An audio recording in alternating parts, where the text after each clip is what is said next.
ভাইয়েরা বাবারা বন্ধুরা, তাহলে আমার আল্লাহ স্মরণ করে বান্দারে উদ্ধার কইরা, ঠিক কিনা কথা কন না, ঠিক কিনা? এমন স্মরণ করছিল আমাদের নবী মুহাম্মাদুর রাসূলুল্লাহ সাল্লাল্লাহু আলাইহি ওয়াসাল্লাম নবীর আগে দুনিয়াতে আরেকটা নবী আইছিল, যেই নবীর নাম হলো ঈসা নবী। কি নবী? ঈসা নবী। ঈসা নবীর এখনো জন্ম হয় নাই। ঘরে আমার এক ছেলে কয়, হুজুর মা মরিয়মের ওয়াজ কইরেন, মা বোনেরা শিখবো, মা বোনেরা মা মরিয়মের ওয়াজটা শুনে অনেক কিছু বুঝবো। সবার জন্য আমি আমার ওয়াজটা ওই দিকে নিয়ে যাই, যেহেতু আজকের মাহফিলটা একজন প্রখ্যাত আল্লাহর ওলি স্মরণের মাহফিল, ঠিক নি? দেখবেন এই ওয়াজের ভিতরে আল্লাহর ওলি শানটা কেমনে আইয়ে। মা মরিয়ম আলাইহিস সালাতু ওয়াস সালাম এখনো দুনিয়াতে আইছে না। মা মরিয়মের ছেলের নাম ঈসা নবী, মারহাবা। হযরতে মরিয়ম এখনো দুনিয়াতে আইছে না। মরিয়ম আলাইহিস সালাতু ওয়াস সালামের মা মানে ঈসা নবীর নানি, ওনার নাম হলো হযরতে হান্না। নাম কি? হযরত হান্না। আর হযরতে ঈসা নবীর নানার নাম হলো হযরতে ইমরান, মারহাবা কন্যা। হযরতে ইমরানের কাজ ছিল, উনি বর্তমান যে বাইতুল মুকাদ্দাস আছে, ওই যে ইসরায়েল যে জায়গায় জুলুম করতেছে, ফিলিস্তিনের মুসলমানরা মারে না, এই মসজিদে আকসা, কোরআনের ভাষায় এটারে কয় বাইতুল মুকাদ্দাস। তো ঈসা নবীর নানা ওই মসজিদের ইমাম ছিল, খতিব ছিল, বড় ইমাম সাহেব। এক মসজিদের ভিতরে কত ইমাম থাকে না? খতিব সাহেব, ইমাম সাহেব, মুয়াজ্জিন সাহেব, খাদেম সাহেব থাকে না? ঈসা নবীর নানা ছিল ওই মসজিদের বড় ইমাম সাহেব। তো ঈসা নবীর নানি উনি উনার স্বামীরে বলছে, মানে ঈসা নবীর নানারে বলে, স্বামী গো, আপনার কাছে ফরিয়াদ, আপনি দেখেন না আমার আল্লাহ তাআলা তো আমার একটা সন্তান দিতেছে না। ও আল্লাহ, আমার যদি একটা সন্তান হইতো, আমার সন্তানটা আমাদের ইন্তেকালের পরে আমরা লেগে দোয়া করত। মা বাপ কি জিভুতের কাছে টাকা পয়সা চায় না তো? মা বাপ চাই আমরা মরে গেলে আমরা জিভুত আমরা লেগে দোয়া করত। কি কথা কন না কেন? ঈসা নবীর নানি একটা ডাক দিয়ে কয়, স্বামী গো, আপনি আল্লাহর কাছে দোয়া করেন না, আমার আল্লাহ তাআলা আমার জন্য একটু দোয়া করত। হযরত ঈসা পয়গম্বরের নানা ইমরান আলাইহিস সালাতু ওয়াস সালাম ডাক দিয়া কয়, হান্না, কত দোয়া করলাম, আমার আল্লাহ তো আমি ইমরান আলাইহিস সালাতু ওয়াস সালামের দোয়া কবুল করে না। এ হান্না, আসো আজকে আমরা জামাইব দুইজন মিলেই দোয়া করি। স্বামী স্ত্রী একসাথে মিলে দোয়া করলে দোয়া কবুল হয়। নুরাপুর এলাকায় যখন বিয়া হয় দেখবেন জামাই বরে এক ঘরের ভিতরে ঢুকাইয়া 2 রাকাত নামাজ কিন্তু পড়ায়। কি পড়ায় না আমরা এলাকা? আছে নিয়ম এটা। বলে আসুন আমরা দুইজন একসাথে মিল্লা দোয়া করি। বলে কেন? বলে জামাই বউ একসাথে বৈশা দোয়া করলে আমার আল্লাহ তাআলা দোয়া কবুল করে। আসো আমরা একসাথে দোয়া করি। ঈসা নবীর নানি খুশি হইয়া 2 রাকাত নামাজ পড়ছে। নামাজ পড়ে আমার আল্লাহর কাছে ডাক দিয়া কই, মাবুদ,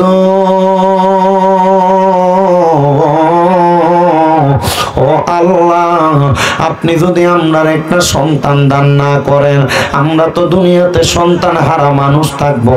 আমাদের সম্পদ আছে, টাকা আছে, পয়সা আছে, আমরা রেগুলারে কে ব্যবহার করব? খাওয়ার মতো কোনো মানুষ নাই। এবার আমার আল্লাহ তাআলার পক্ষ থেকে আওয়াজ আসে, রে ইমরান, ও হান্না, শুই না লরে, আমি আল্লাহ তাআলা অল্প কিছু দিনের ভিতরে তোমাদেরকে একটা সন্তান দান করব। ঠিকই আমার আল্লাহ হযরত হান্নার গর্ভের মধ্যে সন্তান দান করছে, কিন্তু ভাগ্যের নির্মম পরিহাস, যে যেই দিন হযরতে হান্নার সন্তানটা দুনিয়াতে আগমন করবে, আগমন করার আগে হযরত হান্নার স্বামী মানে ঈসা নবীর নানা হযরত ইমরান দুনিয়া থেকে ইন্তেকাল করছে। বলেন ইন্না লিল্লাহি ওয়া ইন্না ইলাইহি রাজিউন। বাজান আমার গভীর মনোযোগ অন্তরের কান লাগান, আমার নুরালাপুর এবং আশেপাশে এলাকার ভাই বাবারা, হযরত হান্নায় আমার আল্লাহর কাছে ডাক দিয়া কয়, আল্লাহ এতদিন আমার স্বামী ছিল, তুমি আমার সন্তান দিছ না, কিন্তু এখন আমার স্বামী চলে গেছে, আমার সন্তান দুনিয়াতে আগমন করব। আল্লাহ খাওয়াইব কে সন্তান রে, পড়াইব কে সন্তান রে, বাবার আদর পাইতো না, এতিমের মতো বড় হইব। আমার সন্তান যদি এতিমের মতো বড় হয়, এতিম সন্তান রে তো মানুষ বালা চোখে দেখে না। আল্লাহ তুমি আমার সন্তানটার একটু রহমতের নজর কইরা দাও। আমার আল্লাহ আসমান থেকে ডাক দিয়া কয়, হান্না চিন্তা করবা না, টেনশন করবা না, আমি আল্লাহ তাআলা যেমন তোমার গর্ভে সন্তান দিছে তেমন ভাবে তুমি হান্নার সন্তানের দায়িত্ব আমি আল্লাহ কুদরতে ভাবে লইয়ালো। মজরে কোন সুবহানাল্লাহ। ওরে মাওলা রে তোর কুদরতেরই দায় কেউ বুঝিতে পারে, আবার কেউ বুঝতে পারে আমার দয়াল আল্লাহ রে। হযরত হান্না কয়, জগতের মানুষ, আমার স্বামীর ইন্তেকালের 1 মাস পরে আমার সন্তান দুনিয়াতে আগমন করছে। নাম রাখলাম মরিয়ম। জোরে কন্যা নাম কি? নাম রাখলাম মরিয়ম। আর অনকার বেরিয়াইতে মায়ের নাম রাখে বিউটি, মায়ের নাম রাখে ফিয়া, মায়ের নাম রাখে অমক, ইসলামী নাম রাখে না। মনে রাখবা অন্ধকার কবরে কিন্তু ইসলামী নাম দিয়া ডাকবো। ইসলামী নাম না হইলে তোমার কবরের ভিতরে তুমি সিরিয়ালে আসবা না, হাবডা ভাবে জাহান্নামের দিকে তুমি সইলা যাইবা। মুসলমান, হযরত হান্না যখন জন্ম হইছে এখন না সিজার চলে, আগে কি সিজার ছিল নি? না না না ছিল না। আল্লাহ কুদরতি ভাবে মা বোনদেরকে সেই ধৈর্য দিয়া দিছে। নরমাল ডেলিভারিতে দাইমা দিয়া সন্তান কত সুন্দর জন্মগ্রহণ করত। বাজান আমার হযরত হান্না এমন ভাবে জন্ম নিছে, হান্নার গর্ভ থেকে মা মরিয়ম এমন ভাবে জন্ম নিছে, মা মরিয়মের মা ডাক দিয়া কইসা নবীর নানি কয়, আল্লাহর কসম রে এই মরিয়মের আগমনের সময় আমি হান্নার একটু ব্যথাও লাগছে না। বলে কেন লাগছে না জানোনি? কারণ আমি আমার গর্ভে সন্তানটার লইয়া সকাল সন্ধ্যা আমার আল্লাহ তাআলার ডাকতাম, আল্লাহ তাআলার জিকির করতাম। আর অনকালার বেডিয়াইতে সন্তান গর্ভে লইয়া মোবাইলের ভিতরে টিকটক দেখে। কথা কয় না? আরো জোরে কয় না? ঠিক কি না? আমি বলবো আমার নুরালাপুরের মা, ও মা, আমি চাই না গো তোমার সন্তানটা খারাপ হোক। আমি চাই তুমি যখন বুড়া হইবা, বিছনার ভিতরে প্রস্রাব পায়খানা করবা, তোমার ছেলেটা নিজের হাত দিয়ে তোমার প্রস্রাব পায়খানা পরিষ্কার করব। কিন্তু অনকালা সন্তানরা কামেল লোক রাখে মা বাপের ময়লা পরিষ্কার করবার লাগা। নুরালাপুরের মা সন্তান গর্ভের ভিতরে নিয়া আল্লাহর কোরআনটা ফইর, দেখবা তোমার সন্তানটা গাউসে পাক আব্দুল কাদের জিলানির মতো হইব। খবর কি জানো না? আব্দুল কাদের জিলানির মা ওনার গর্ভে নিয়া 18 পারা কোরআন শরীফ তেলাওয়াত করছে। গাউসে পাক দুনিয়াতে আইসা ওস্তাদের কাছে 18 পারা কোরআন শুনাইয়া দিছে। এই আব্দুল কাদের জিলানি কেমনে শোনাইলা? ডাক দিয়া কয়, আমার মা আমি আব্দুল কাদের গর্ভে নিয়া এই কোরআন তেলাওয়াত 18 পারা পর্যন্ত পড়ছে। আমি আব্দুল কাদের মায়ের গর্ভে এমনে থাকি নাই রে। দুনিয়ার সন্তান মার গর্ভে লাঠি দেয়, হাতের আঙ্গুলের ইশারা লাগায়, মাথা দিয়া মার এই সাপনাটার মধ্যে ডলাডলি করে, মা কত কাতরায়। আমি আব্দুল কাদের এমন করি নাই, এমন করি নাই, কারণ আমি তো মুর্শিদ রূপে বেলায়েতের পাওয়ার নিয়া আমার আল্লাহ তাআলা আমার মার গর্ভ থেকে দুনিয়াত পাঠাইছে। এই জন্য আমার মা যে 18 পারা কোরআন পড়ছে, আমি গাউসে পাক আব্দুল কাদের জিলানি ওই কোরআনটা মার গর্ভ থেকে মুখস্থ করে আসছে। আমার মা বোনেরা আজকে আজকের মাহফিলটা পীরে তরিকত মুনাজ্জেরে আজম হযরতুল আল্লামা পীরজাদা কাজী আবু সাঈদ পেশোয়ারী রাহমাতুল্লাহ আলাইহির স্মরণের মাহফিল। আবু সাঈদ পেশোয়ারী রে কেন এলাকার মানুষেরা স্মরণ করতেছে? এটার কারণ হইল আবু সাঈদ পেশোয়ারী এমন একজন আল্লাহর হক্কানি ওলি ছিল। ও মা, তোমার গর্ভ থেকে তো আবু সাঈদ পেশোয়ারীর মতো ওলি বাইর হইব, তোমার গর্ভ থেকে তো আব্দুল কাদের জিলানীর মতো ওলি বাইর হইব, তোমার গর্ভ থেকে তো খাজা মাইনুদ্দিন চিশতির মতো ওলি বাইর হইব।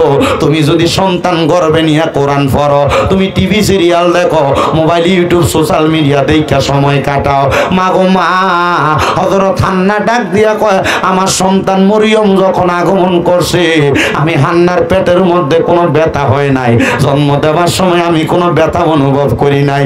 এটার কারণ হইল আমার গর্ভের সন্তান আগমন করার সময় রে জগৎবাসী আমি তার আগের সময়টা আমার আল্লাহ তাআলার ইবাদত করে কাটাইছি। জোরে কোন সুবহানাল্লাহ। হযরত হান্না কয় আমার সন্তান আগমন করার পরে পুরা ফিলিস্তিন এলাকায় খবর হয়ে গেছে এই বাইতুল মুকাদ্দাস মসজিদে আকসার ইমাম, বড় ইমাম যিনি মারা গেছে, 1 মাস পরে তার স্ত্রীর গর্ভ থেকে একটা সন্তান আগমন করছে। আইও না রে, আমরা তার সন্তানটারে একটু দেখে আসি, তার সন্তানটা কেমন হয়েছে, কত সুন্দর হয়েছে। সবাই দলে দলে আসতেছে। এবার হযরত মরিয়ম রে দেখা দেখা চলে যায়। হযরত হান্না কয় আমি চিন্তাগ্রস্ত হয়ে গেলাম, আমার সন্তানরে সবাই দেখতেই যায় কিন্তু কেউ দায়িত্ব নেয় না। হযরত হান্না চিন্তা করলেন আমার স্বামী মসজিদে আকসার ইমাম ছিল, আমি আমার মাইয়াটারে সেই জায়গায় লইয়া যাই। মা মরিয়ম রে কুলের ভিতরে কইরা হযরত হান্না মসজিদে আকসার সামনে গেছে, সালাম দিছে, আসসালামু আলাইকুম ওয়া রাহমাতুল্লাহ। মসজিদে আকসার 4 জন ইমাম বের হয়ে আসছে, ডাক দিয়া কয় কি গো, আপনারা এই মসজিদের বড় ইমাম সাহেবের স্ত্রী, কেন আসছেন? বলে আমার মাইয়াটার বরণ পোষণ লালন পালনের দায়িত্ব কে নিবে? আমি তো কাউরে দেখি না, আমি একার পক্ষে আমার মাইয়াটারে সামলানো আমার পক্ষে সম্ভব হবে না। 4 ইমামে কয় যে তো এই মসজিদের সবচাইতে বড় ইমামের মাইয়া, আমরা তারে লালন পালন করব আমাদের মাইয়ার মতো। 4 জন হাত তুলছে। হযরত হান্না কয় মাইয়া হইল একটা, লালন পালন করব 4 জন, আমি কার কাছে দিতাম? মারহাবা কন্যা। ও বাবা, আপনি যদি হক মানুষ হন আপনার সহযোগিতা করার মতো মানুষের অভাব হবে না। আপনি যদি ভালো মানুষ হন আপনার গায়েবী ভাবে আল্লাহর কাছ থেকে সাহায্য আসবো। হযরত হান্না কয় জগতের মানুষ, ওই 4 জন মসজিদের ইমাম, মসজিদে আকসার ইমাম আমারে কয় আপনার মাইয়াটারে আমরা 4 জনে লালন পালন করব। 4 জনের মাঝে বাক বিতণ্ডা হচ্ছে, 4 জনই বলতেছে আমরা পালবো। এই টাইমে ওই জায়গার প্রখ্যাত একজন আলেম ডাক দিয়ে বলতেছে ঠিক আছে আসো, তোমরা যেহেতু বাক বিতণ্ডা করতেছো আমরা এখন লেখা শুরু করি। যে কলম দিয়া লিখি এই কলমটারে আমরা নদীর মধ্যে প্রেরণ করব। ওই কলম যার কাছে ফিরে আইব অথবা যেই কলমটা দিয়ে আমরা লিখি যার কলমটা ভাসবো ওই ব্যক্তির কাছে হযরত মরিয়ম মানুষ হইব। তো আগে যে কলম দিয়ে লাগতো দোয়াত কলম, এটা কিন্তু লোহারা ছিল না, যে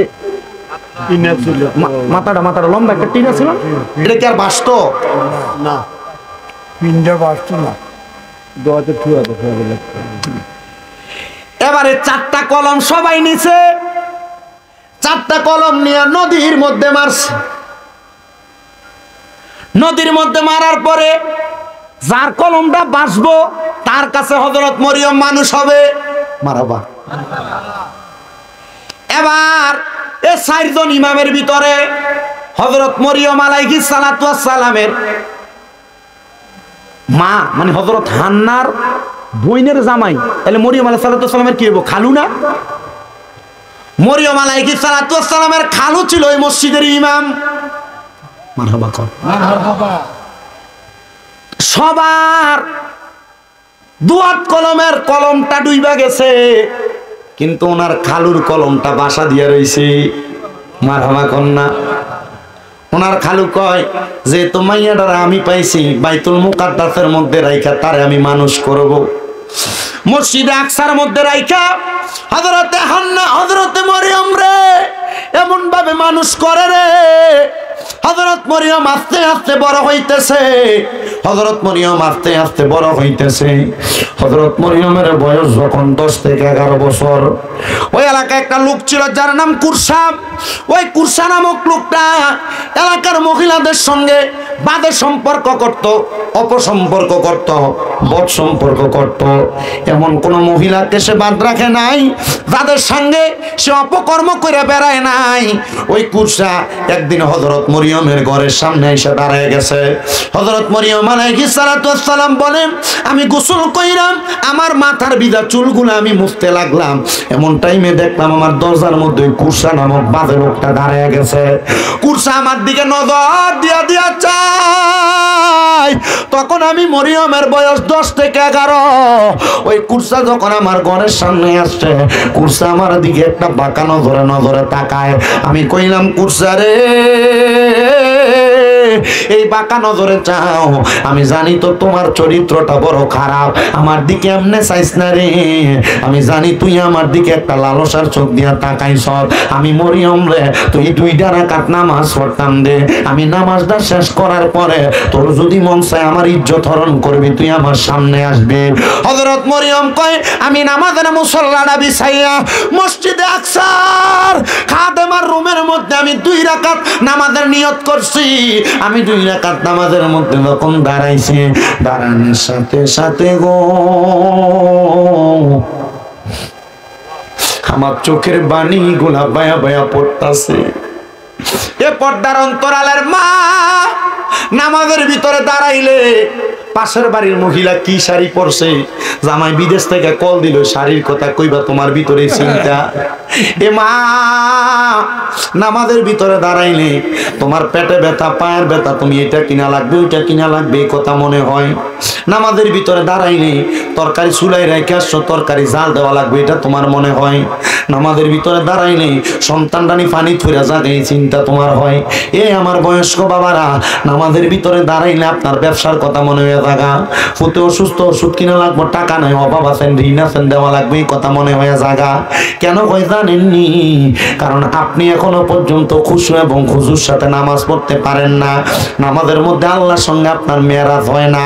আল্লাহর নবী কয়, জগতের মানুষ এমন ভাবে নামাজ পড়বা যেন আমার আল্লাহর সাথে মেরাজ হয়। হযরত মরিয়ম কয়, জগতের মানুষ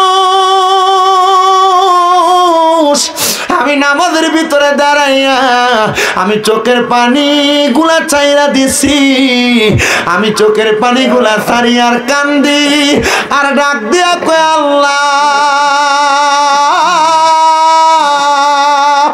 ও আল্লাহ, আমি নামাজের ভিতরে সূরা কেরাত ছাড়া অন্য কিছু পড়া তো হারাম। আমি মরিয়ম নামাজের ভিতরে বিপদের ভিতরে পইরা তোমারে ডাকতাছি। হযরত মরিয়ম কয়, সূরা ফাতিহা পড়লাম, সূরা ফাতিহার লগে অন্য কিছু আমি পড়তেছি। এমন ভাবে কেরাত পড়তে পড়তে পড়তে পড়তে হযরত মরিয়ম বলে, ও জগতের মানুষ, আমি আমার আল্লাহ তাআলার কাছে সিজদার ভিতরে যায় শুধু দোয়া করি, আল্লাহ আল্লাহ গো, ও আল্লাহ, এই কুরসা নামক ব্যক্তিটার হয়তো আমার ইজ্জত হরণ করব। তুমি না আমি গর্ভে থাকা অবস্থায় আমার মা বাপরে জানিয়ে দিছ আমি মরিয়মের গর্ভ থেকে একজন নবী জন্ম হইব। আমি মরিয়মের ইজ্জত যদি ধ্বংস করিয়া দেয়, ও আল্লাহ গো, তুমি বলো না মানুষ তো আমার সন্তানটারে বাজে সন্তান বলবো। আল্লাহ, আমি মরিয়মের ইজ্জত হরণ করতে দিও না, আমি মরিয়মের ইজ্জত হরণ করতে দিও না। মরিয়ম 2 রাকাত নামাজটা যখন শেষ করছে, ডান দিকে সালাম ফিরাইছে, বাম দিকে সালামটা ফিরিয়া যখন দরজার দিকে তাকাইছে, মরিয়ম কয়, আমি তাকাইয়া দেখলাম আমার ঘরের ভিতর থেকে একটা বাতাস জোরে দরজার দিকে গেছে। কুরসা নামক বাজে লোকটা যাইয়া দুপুর করে একটা বাড়ি খাইছে ওই বাইতুল মুকাদ্দাসের ওয়ালের সাথে। ওই কুরসা নামক লোকটা বাড়ি খাইয়া মাথার রক্তপাত হইয়া ইন্তেকাল করছে। জগতের মানুষ রে, কোন মানুষের মনে কষ্ট দেওয়ার আগে সাবধান, কোন মানুষের সাথে অন্যায় করতে সাবধান, কোন মানুষের সাথে জুলুম অত্যাচার করতে সাবধান। বলো হুজুর কেন? ওই মানুষটা যদি নামাজের সাজদার ভিতরে যাইয়া তোমার অভিশাপ দেয়, আরে দুনিয়ার মায়ের কাটানো যায়, হসপিটালের মধ্যে যাওয়ার পরে আপনার ওই মায়ের গুলারে 5 দিনের রিমান্ড চাইলে প্রতি 5,000, একদিনের রিমান্ড কাটা। ওই কথা কয় না কি রে? আল্লাহ, ওই রিমান্ড যদিও টাকা দিয়ে কাটানো যায়, আল্লাহর রিমান্ড কি টাকা দিয়ে কাটানো যাইব? আমি কারোর লগে কোনো অন্যায় করলাম, আমার মুর্শিদ ভাইয়ের লগে বেয়াদবি করলাম, মুর্শিদ ভাই আমারে কিছু কইল না, কিন্তু মসজিদের ভিতরে দেয়, সাজদার ভিতরে দেয়, কইল আল্লাহ এ বেটা আমার লগে বেয়াদবি করছে, আমি তো তার লগে কোনো অন্যায় করছিলাম না। আল্লাহ কয় রাখ তার বিচারটা, ইন্না বাতশা রাব্বিকা লাশাদীদ, শক্ত কইরা দইরাম, এমন ধরা দইরাম বান্দা ছুটতে পারতো না।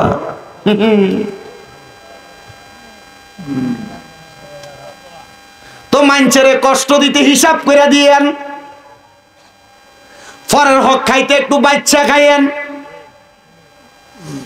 মানুষের জায়গাত খুঁড়ি গাড়াইতে একটু বুজ্জা গাড়াইয়েন, মানুষের ওজনে কম দিতে বুজ্জা কম দিয়েন। কি কথা কয়?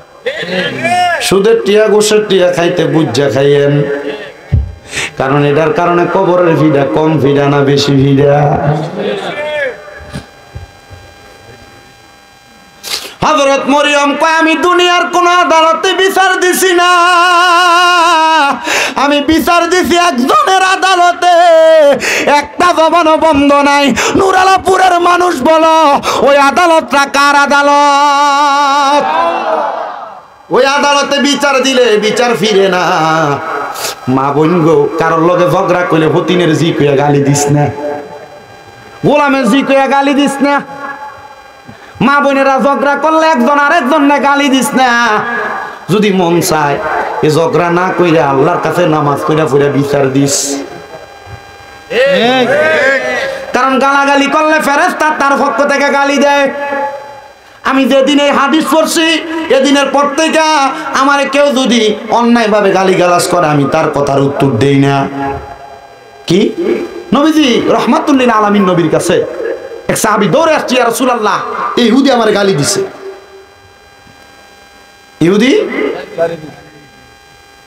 ইহুদি নবীজির সামনে এসে আবার গালি দিল। নবী আমার মুস্কি মুস্কি হাসে। সাহাবী ডাক দিয়ে কই, ইয়া রাসূলুল্লাহ আমার গালি দিয়ে আপনি দিয়ে হাসেন।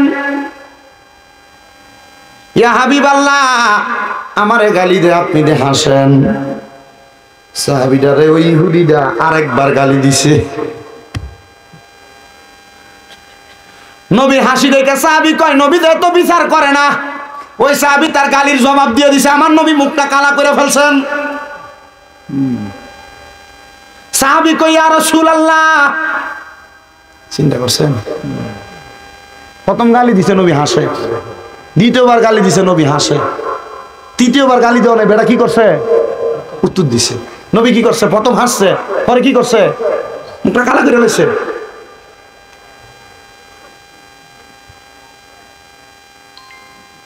সাহাবী কই, ইয়া রাসূলুল্লাহ, ও দয়ার নবী, দুইবার গালি দিলাম না হাসলেন, তে তিনবার গালি দিলাম, আমি তার জবাবটা দিলাম। আপনি নবীজি তিনবার গালি দেওয়া জবাব দেওয়ার পর আপনি মুখটা কালো করে ফেললেন। আল্লাহর নবী কয়, সাহাবী সে যখন তোমারে একবার গালি দিছে আমি চাই দেখছি তোমার পিছন থেকে তিনজন ফেরেশতা তার গালির জবাব দিতেছে। জোরে কয় না? আপনি আমি দেখিনি, নবী কিন্তু দেখে, জন্য আসে কয় রহমতে আলম নবী নূরে মুজাসসাম, বলেন রহমতে নবী নূরে মুজাসসাম, সাহাবীরা আতর বানাই গাম মুবারক, সাহাবীরা আতর বানাই ওই নবীজির গাম। শোনো জানো মানো কেমন আমার নবীজি, যাহারে পাগল চন্দ্র সূর্য তারকারাজি, বলেন যাহারে পাগল চন্দ্র সূর্য তারকারাজি, বাবা বাবা শোনো জানো মানো কেমন আমার নবীজি, যাহার পাগল চন্দ্র সূর্য তারকারাজি, যাহার পাগল চন্দ্র সূর্য তারকারাজি। ও ভাই আরো শুনবানি সুন্দর কাহিনী, বলেন আরো শুনবানি সুন্দর কাহিনী। জান্নাতের রোমে রোমে লেখা নবীর নাম, রহমতে আলম নবী নূরে মুজাসসাম, বলেন রহমতে আলম নবী নূরে মুজাসসাম। সাহাবীরা আতর বানায় ওই নবীজির ঘাম।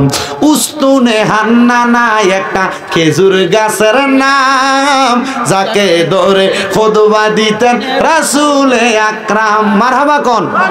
এ কিছুদিন আগে দেখাইছি, শুধু উস্তুনে হান্নানা এখানে 3টা গাছ আছে। কয়টা গাছ? 3টা গাছ। মদিনা শরীফ যারা গেছেন তারা জানেন রিয়াজুল জান্নার ভিতরে মোটা মোটা 3টা ফিগার আছে। তুর্কি সরকার যখন সৌদি আরব শাসন করছিল তখন এই 3টা গাছের মানুষের সম্মান করে আদর করে দেখা তুর্কি সরকার এটির বাউন্ডারি করে এটা মোটা মোটা ফিলার বানাই দিচ্ছে। একটা গাছের নাম উস্তুনে হান্নানা, একটা নাম উস্তুনে আহাদা, একটা নাম উস্তুনে আয়েশা। এই মোটা মোটা 3টা আসেনিও ফিলার।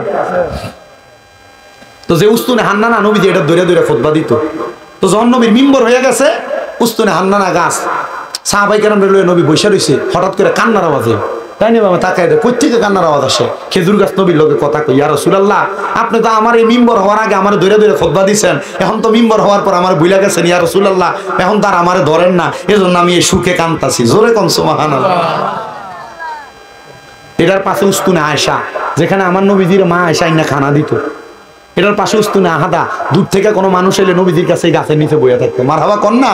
এজন্য আশেক কয় বাবা উস্তুনে হান্নানা একটা খেজুর গাছের নাম, যাকে ধরে খুতবা দিতেন রাসূলে আকরাম, বলেন যাকে ধরে খুতবা দিতেন রাসূলে আকরাম। গাছটা নবীর বিরহে কাঁদিতে রহে, হতবাগ হইলেন যত সাহাবায়ে কেরাম। রহমতে আলম নবী নূরে মুজাসসাম, বলেন রহমতে নবী নূরে মুজাসসাম।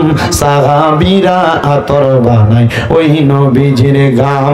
বাবা ওলিউল্লাহর নবীর কাছে এই আরাধনা, দেখব নবী নূরের ছবি যতই কল্পনা, বলেন দেখব নবী নূরের ছবি যতই কল্পনা।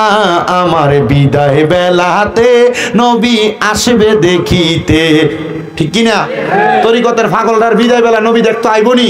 আর যদি নবী মরণের আগে না হইয়ে কবরে বিসমিল্লাহি ওয়া আলা মিল্লাতি রাসূলিল্লাহ কইয়া শোয়া দিলে নবী কয় আমি নবীজি তারে আমার কোল মোবারক নি। জোরে কোন সুবহানাল্লাহ। আমার বিদায় বেলাতে নবী আসবে দেখিতে, আমার বিদায় বেলাতে নবী আসবে দেখিতে। আমরা সবাইকে আম করে জানাবো সালাম। আমার মুসলমান তো যেই কথা বলতেছিলাম, ওই সাহাবী যখন গালির জবাব দিছে, নবীর মুখটা কি কালা না সাদা? নবীর মুখটা একবার অন্ধকার করে ফেলছে। সাহাবী কই ইয়া রাসূলুল্লাহ 2বার গালি দিল, আপনি হাসলেন, 3য়বার গালি দেওয়ার পরে আমি জবাব দিলাম, আপনি নবীর মুখ মুবারক কালো করলেন। নবী গো কারণটা কি জানতে চাই? আমার নবী কয় তুমি যখন প্রথম গালিটা শুনলা জবাব দাও নাই, চুপ ছিলা, তোমার পক্ষ থেকে 3টা ফেরেশতা জবাব দিয়া দিছে। 2য়বার যখন তোমারে গালি দিল তুমি জবাব দাও নাই, 6 জন ফেরেশতা তোমার জবাব দিছে। কিন্তু 3য়বার যখন তুমি তারে গালিটা প্রদান করার পরে জবাব দিছো রে, আমি দেখলাম ওই ফেরেশতাগুলা ফিরা চইলা যায়। আমি এই জন্য নবীজি মুখটা কালা কইরা ফালাইছে। আমার নবী কই উম্মত কেউ যদি তোমরা গালি দেয় তুমি তারে ফিরা গালির জবাব দিও না, তোমার পক্ষ থেকে ফেরেশতা তারে জবাব দিয়া দিব। আমার এই নূর আলাপুরের মা ও সোশ্যাল মিডিয়ার মাধ্যমে দেখনেওয়ালা দেশের মা বোনেরা গো, কেউ যদি তোমার অন্যায় ভাবে গালি দেয়, কেউ যদি তোমার গালি দেয় অন্যায় ভাবে হোক অন্যায় ভাবে হোক, তার গালির জবাবটা তুমি তোমার মুখ দিয়া দিও না। বলে হুজুর কেন? কারণ গালির জবাব দিলে তোমার গালির জবাবটা কিন্তু ফেরেশতার দিত না। তুমি যদি চুপ করে থাকো, আমার আল্লাহ তাআলার ফেরেশতারা তোমার পক্ষে থেকে তোমার জবাবটা দিয়া দিব। এবার ওই হযরতে মরিয়ম ডাক দিয়া কয়, আমি নামাজের সেজদায় দিয়ে বিচার দিছি।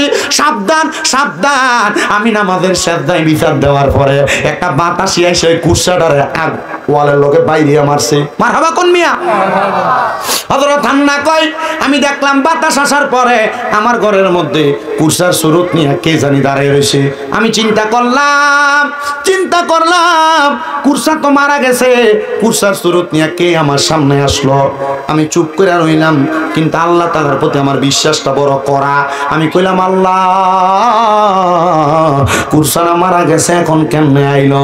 এবার আল্লাহ তাআলার কাছে যখন আমি মরিয়ম এই কথা বলি, আমার আল্লাহ তাআলার পক্ষ থেকে আওয়াজ আসে, রে মরিয়ম, এটা তো কুরসা না, জিবরাইল কুরসার সুরত লইয়া তোমার ঘরের সামনে দাঁড়াইছে।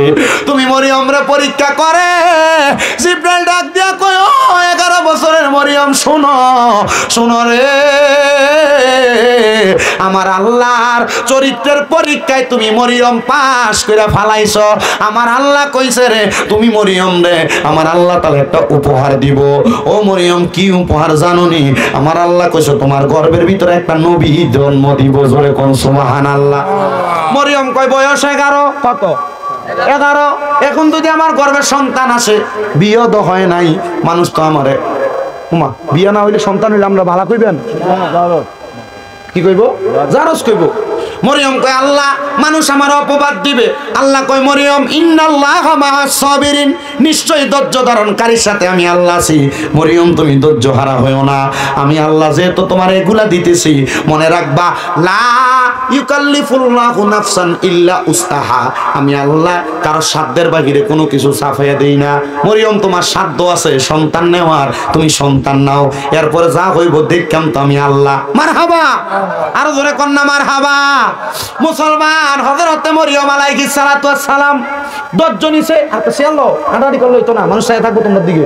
মরিয়ম আলাইহিস সালাতু ওয়াস সালাম, হুজুর দেখতেছে না, তার কাছে ভালো লাগতেছে না, হুজুর না দেখলে ওয়া শুনে মজা আছে। ও মরিয়ম আলাইহিস সালাতু ওয়াস সালাম কয়, আল্লাহ তাহলে কেমনে সন্তান দিবেন? মরিয়ম আলাইহিস সালাতু ওয়াস সালাম রে জিবরাইল কয়, কাম হিয়ার, সামনে আসেন। মরিয়ম আলাইহিস সালাতু ওয়াস সালাম সামনে, জিবরাইল কয়, ও মা মরিয়ম, আপনি একটু আপনার মুখটারে হা করেন। হযরত মা মরিয়ম জিবরাইলের সামনে আবার মুখটা হা করছে। জিবরাইল কয়, মারহাবা। হুজুরে কয় না মারহাবা। জিবরাইল কথা কইছে। জিবরাইল কয়, মরিয়ম মা সামনে আসেন। হযরত মরিয়ম সামনে, জিবরাইল ফু দিয়া দিছে। মারহাবা কোন মারহাবা। হযরত মরিয়ম অল্প কিছুদিনের মধ্যে গর্ভবতী। পুরা বাইতুল মুকাদ্দাস এলাকার মানুষ কয়, কিরে মরিয়মের গর্ভে যে সন্তান, বিয়া তো হয় নাই, সন্তান আসলো কই থেকে? মরিয়ম কয়, আল্লাহ সন্তান দিলা, এই কলঙ্কের ডোল লই আমি এখন কি করব? মানুষ আমারে কলঙ্ক দেয়। আল্লাহ কয়, মরিয়ম ধৈর্য ধারণ করো। মরিয়ম কয়, আল্লাহ ধৈর্য ধরলাম তো, মানুষ তো আমারে কলঙ্ক দেয়। সন্তান 10 মাস 10 দিন পরে দুনিয়া থেকে আগমন। পুরা ফিলিস্তিনের মানুষ আসছে হযরত মরিয়মকে মারার জন্য। ডাক দিয়া কয়, যে সন্তানের বাবা নাই, এই সন্তানকে আমরা এলাকায় রাখা যাবে না, এই সন্তান আমরা এলাকায় থাকলে অমঙ্গল হবে। এমন কথা কয় না? অমঙ্গল হবে।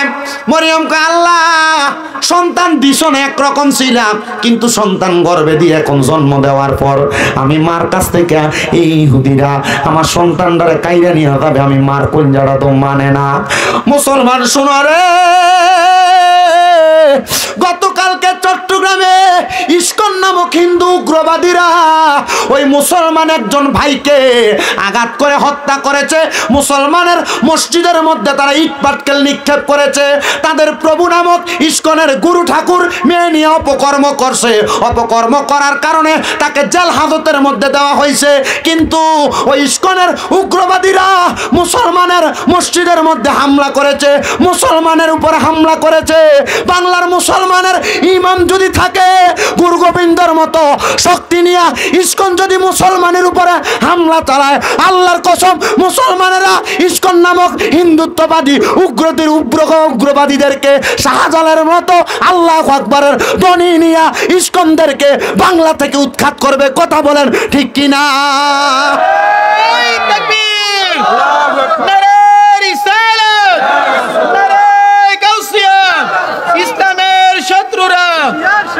হিন্দুদের মাঝে দুইটা দল, কয়টা দল? দুইটার মধ্যে যারা সনাতনী তারা নরমাল ভাবে চলে, কারোর সাথে ঝামেলায় যায় না। কিন্তু ইস্কন নামক সংগঠনটা বড় উগ্রবাদী সংগঠন। আগে জঙ্গি টোয়াইতো মাদ্রাসায়, এখন জঙ্গি দেখা যায় ইস্কনের এখানে। কথা কন না কেন? বাংলাদেশের অন্তর্বর্তীকালীন সরকার ডক্টর মোহাম্মদ ইউনূস সাহেব, আপনার কাছে আমরা জানান করতে চাই, আমাদের একজন ভাই অ্যাডভোকেট ছিল, ইসলাম ধর্মের পক্ষে সে কথা বলেছে, ওই ব্যক্তিকে হত্যা করেছে ওই ইস্কনের যে উগ্রবাদীরা বাংলাদেশের মসজিদের মধ্যে আঘাত করেছে, মসজিদে আঘাত করে কোটি কোটি মুসলমানদের অন্তরের মধ্যে কলিজার মধ্যে আঘাত করেছে। যে ইস্কনের সদস্যরা এই মুসলমানদের মসজিদের মধ্যে আঘাত করেছে, বাংলার কাঠগড়ার মধ্যে হিন্দুত্ববাদী ইস্কনদের শাস্তি হওয়া লাগবে। কথা বলেন ঠিক কিনা? দুই দাঁতের চোয়ালের মাঝখানে জিহ্বা যেমন নিরাপদ, সকল ধর্মের, মুসলমান ধর্ম ছাড়া অন্য ধর্মের সবাই মুসলমানের কাছে নিরাপদ। কথা বলেন না কেন? কিন্তু কয়েকদিন আগে হিন্দুত্ববাদীরা পূজা যখন করছে মুসলমানরা পাহারা দিছিল। কি কথা বলেন না কেন? আমরা ওই মুসলমানদেরকে বলবো, যেহেতু পাহারা দিছেন, এখন দেখেন পাহারা দেওয়ার পরিণাম কি হয়ে দাঁড়াইছে। তারা আমাদের মসজিদের মধ্যে আঘাত করেছে। মসজিদ, মুসলমানদের কেবলাল মসজিদ বাইতুল্লাহ, এগুলাতে আঘাত করলে মুসলমান ঠান্ডা থাকবে না। আপনারা তো হুমনার এই গ্রাম অঞ্চলে থাকেন, হয়তোবা সোশ্যাল মিডিয়ার মাধ্যমে যুবকরা দেখে, আপনারা অনেকে দেখেন।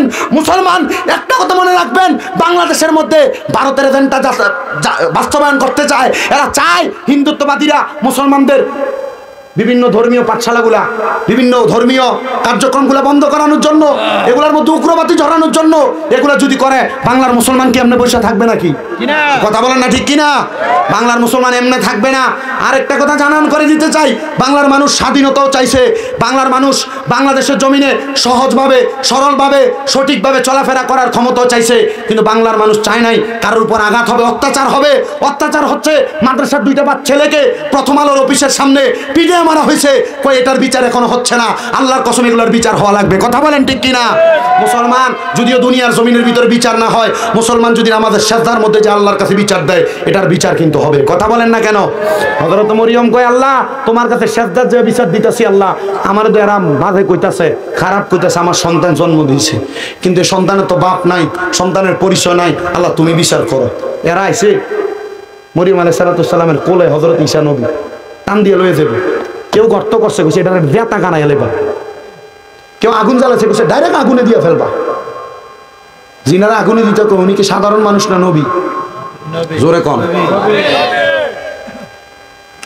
হযরত ঈসা নবীর হাতের মধ্যে নিছি ইহুদিরা জীবিত অবস্থায় গর্তের মধ্যে ফেলে দিবে, আগুনে ফেলে দিবে। হযরত ঈসা পয়গম্বরের মা মরিয়ম আলাইহিস সালাম লগে লগে আল্লাহর কুদরতি কমে সাজদা দিয়া দিছে। আল্লাহরে সাজদা দিয়া কয়, আল্লাহ আমার সন্তানরে মাইরা লাইবো, আমি মা কেমনে সহ্য করব? মার মতো আদর কিন্তু ভূতেরারে কেউ করে না। ও বন্ধু, ওই মা বাবার মনে কষ্ট দিয়া দুনিয়াতে শান্তি পাইব না, আখিরাতের মধ্যে শান্তি পাইব না। সে কই তোমরা কোনোদিনও মায়েরই মনেতে কষ্ট দিও না, তোমরা কোনোদিনও মায়েরই মনেতে কষ্ট দিও না। হায়রে মায়ের মনে কষ্ট দিলে খোদা তো পাবি না। বলেন মায়ের মনে খোদা তো পাবি না তোমরা কোনদিনও, মায়েরই মনেতে কষ্ট দিও না। কত পাপী আছে যে মাকে কষ্ট দেয়, মায়ের মনে কষ্ট দিয়ে অভিশাপ নেয়। আরে মায়ের মনে কষ্ট দিলে খোদা তো পাবি না, বলেন মায়ের মনে খোদা তো পাবি না তোমরা কোনদিনও, মায়েরই মনেতে কষ্ট দিও না। মাগো তোমার মত লয় না কেহ আমায় বুকে টানি, আদর করে মুছে না কে ও মা, আদর করে মুছে না কেউ আমার চোখের পানি। হায়রে মা জননী আমার, হায়রে মা জননী। কিন্তু বর্তমান জামানা অনেক পরিবর্তন হয়ে গেছে। যে ফুতে কামাই করে আইন না দেয়, মা বাপ ওই ফুতের বেশি আদর করে। কথা কন না কান, ঠিক নেই তো? কথা মূলটার মধ্যে থাকি, মায়ের আদরটা বেশি। কি আদরটা বেশি? হযরতে মরিয়মকে আমি আল্লাহর কাছে কাঁদতে লাগলাম, যখন আমার ফুত হযরত ঈসা নবীরে তারা মাটির নিচে ফালাইয়া দিব। এই টাইমে ঈসা নবী কয়, শোনো রে, আমার মা আমার এমনে জন্ম দেয় নাই, আমার আল্লাহ তাআলা জিবরাইলের ফুয়ের মাধ্যমে আমার মার গর্ভে দিয়েছে। জোরে কোন সুবহানাল্লাহ। বাচ্চা কয় দিনের? একদিনের? কথা কয় মারহাবা কোন না, কথা কইতেছে। এলাকার মানুষ কয় যে তো বাবা নাই, মানুষ তার ব্যাপারে বাজে মন্তব্য করবে। মরিয়ম, এই ঈসা নবীরে তুমি নিয়ে দূরে কোন জায়গায় রাইখে আসো। ঈসা নবীরে দূরে এক জায়গার মধ্যে রাখতে গেছে। হযরতে মরিয়ম কয়, আল্লাহ ও আল্লাহ, আমার সন্তান আবার কি রেডি হয়েছে নি? রেডি হয়েছে? ঠিক আছে। কি তাও ওয়াজ হইছে না? আমরা লগেরটা দিছে গেল ধরে রাখতালেন না। আইতাছে। আচ্ছা সাটা খাইয়েন আপনারা। ওই আবার যাইতাছে না খাইতো পয়সা দেখ। তো কি দা করতাম? আরে আপনি তো আরেকটা দিলে। আছে আছে। আচ্ছা আচ্ছা, অসুবিধা না, চিন্তা করেন। হযরত মরিয়ম আলাইহিস সালাতু ওয়াস সালাম আমার আল্লাহ তাআলার কাছে কান্দে, আল্লাহ এই ফুতেরা কই রাইখাম? আমার আল্লাহ তাআলা কই, মরিয়ম তোমার এলাকা থেকে দূরবর্তী একটা পাহাড় আছে, ওই পাহাড়ের গুহার মধ্যে রাইখা বাচ্চা মানুষ কান্না করবে। আমার আল্লাহ তাআলা ডাক দিয়া কই, মরিয়ম খাওয়ানোর দায়িত্ব তো আমি আল্লাহর, চিন্তা করিস না রে, চিন্তা করিস না। আমার আল্লাহ তাআলা হযরত মরিয়ম রে এমন দয়া করছে রে, এমন দয়া করছে। মরিয়ম কয়, আল্লাহ আমার ফুতে খায় কি? ওরে বাবা, আপনাদের এলাকায় সন্তান জন্ম নেওয়ার পরে দেখবেন সন্তানের আঙ্গুল ছোঁয়নি, না? এটা কেন জানেন? হযরত মরিয়ম যখন ওই সন্তানের রাইখায় আসতে গেছে, আমার আল্লাহরে কই, আল্লাহ ফুতে খাইবো কি রাইখা গেলে? আল্লাহ কই, প্রত্যেক রাত্রবেলা এসে এসে সন্তানরে খাওয়াইও। আমার আল্লাহরে কই, আল্লাহ রাত্র খাওয়াইলে সারাদিন কি আমার ফুতের পেটে খিদা লাগবো না? আল্লাহ কই, মরিয়ম আমি আল্লাহ তোমার সন্তানের শাহাদাত আঙ্গুলের মাথাটার ভিতরে একটা জান্নাতের দুধের নহর লাগাইয়া দিছি। তোমার সন্তানের পেটে ক্ষুধা যখন লাগবো, সন্তান যদি ডাইন হাতের শাহাদাত আঙ্গুলটা মুখের ভিতরে দেয়, আমি আল্লাহ তাআলা তোমার সন্তানরে কুদরতি ভাবে খানা খাওয়াইয়া দিব। কেউ বুঝিতে পারে না রে মাবুদ মাওলার খেলা, আরে পীর মুর্শিদের খেলা। আরে জোর করিয়া বুঝতে গেলে তার ঘটে মরণ জ্বালা। আরে জোর করিয়া বুঝতে গেলে তার ঘটে মরণ জ্বালা। কেউ বুঝিতে পারে না রে ওলি আল্লাহর খেলা, আরে পীর মুর্শিদের খেলা। ওরে 36 বছরে কারোর কেনাগি ফুটে না, আবার 6 মাসেরও কালের দয়াল পাই যে 16 আনার দয়াল পাই যে 16 আনা। দয়াল জোর করিয়া দিবে তোরে জোর করিয়া, জোর করিয়া দিবে তোরে ববের যত প্রেম জ্বালা। কেউ বুঝিতে পারে না রে ওলি আল্লাহর খেলা, আরে পীর মুর্শিদের খেলা। আল্লাহ যেমন কুদরতের খেলা ঘটাইলো, আল্লাহ কই আমরার লগে তো ঘটান না। বলে বান্দা তোমরা তো আল্লাহরে পাও নাই, ও আল্লাহ আপনারে কেমনে পাইবো? আল্লাহ কই ইয়া আইয়ুহাল্লাযীনা আমানু কুল আতিউল্লাহা ওয়া আতিউর রাসূল। যদি আমি আল্লাহরে পাইতে চাও, আমি আল্লাহরে পাইতে চাও, তাহলে তোমরা আমার রাসূলের ইতাআত করো। জোরে কোন সুবহানাল্লাহ। বলে আল্লাহ আপনার রাসূলরে তো আবু বকর সিদ্দিক দেখছে, আপনার রাসূলরে তো হযরত ওমর রাদিয়াল্লাহু আনহু দেখছে, আপনার রাসূলরে তো ওসমান জিন নূরাইন দেখছে, আপনার নবীরা তো হযরত আলী দেখছে, আপনার সাহাবীরা দেখছে। আল্লাহ গো আমরা পাগলরা তো তোমার হাবিবরে দেখলাম না, তোমার হাবিবরে দেখলে তো তুমি আল্লাহরে পাওয়া হইয়া যাইতো। ও আল্লাহ কাফেররা তো তোমার হাবিবরে দেখছে, আবু জাহেল দেখছে ঈমান আনছে না, উতবা সাহেবা দেখছে ঈমান আনছে না। আল্লাহ রাসূল তো পাই নাই, আমরা কার কাছে যাইতাম? আল্লাহ কয় উলিল আমরি মিনকুম, তোমাদের মধ্যে যারা উলিল আমর হক্কানি আলেম হক্কানি ওলি তোমরা তার কাছে যাও। ও বন্ধুরে পীরে তরিকত মুনাজিরে আজম আল্লামা হযরতুল আল্লামা পীরজাদা কাজী আবু সাঈদ পেশোয়ারি রাহমাতুল্লাহ আলাইহি কত বড় আলেম ছিল। হোমনা বানসারামপুরের মানুষের কাছে বাইঙ্গা বোঝানো লাগতো না, নরসিংদীর মানুষের কাছে বাইঙ্গা বোঝানো লাগতো না।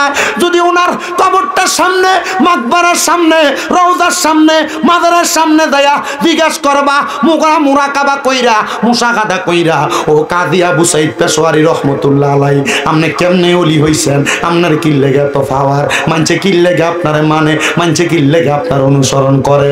হযরত কাজী আবু সাঈদ পেশোয়ারি কইব রে আমি আমার রাসূলরে ভালোবাসছিলাম, আর আমার আল্লাহ তাআলা রাসূলের ভালোবাসা মুহাব্বত আমি কাজী আবু সাঈদ পেশোয়ারির কলবে থাকার কারণে সমস্ত এলাকার মানুষের অন্তরে আমি আবু সাঈদের ভালোবাসা দান কইরা দিছে।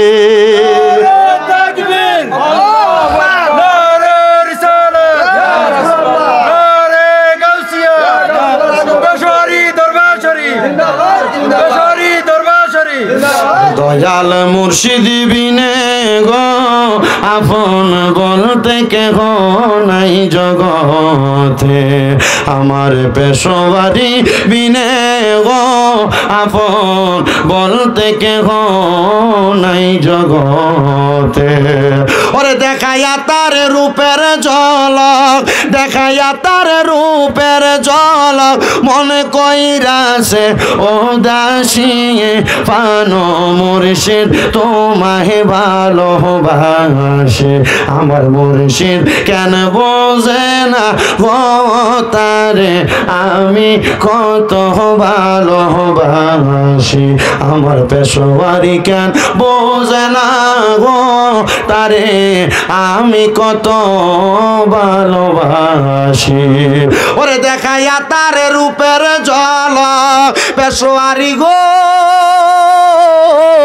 ওরে দেখায়া তার রূপের ঝলক মনে কইরাছে উদাসী তারে আমি কত ভালোবাসি আমার পেশোয়ারি কেন বুঝে না গো তারে আমি কত ভালোবাসি ওরে যেদিন থেকে মুর্শিদ গোহারা সেদিন থেকে আমরা পাপীর বুকেতে ব্যথা হায়রে যেদিন থেকে পেশোয়ারি হারা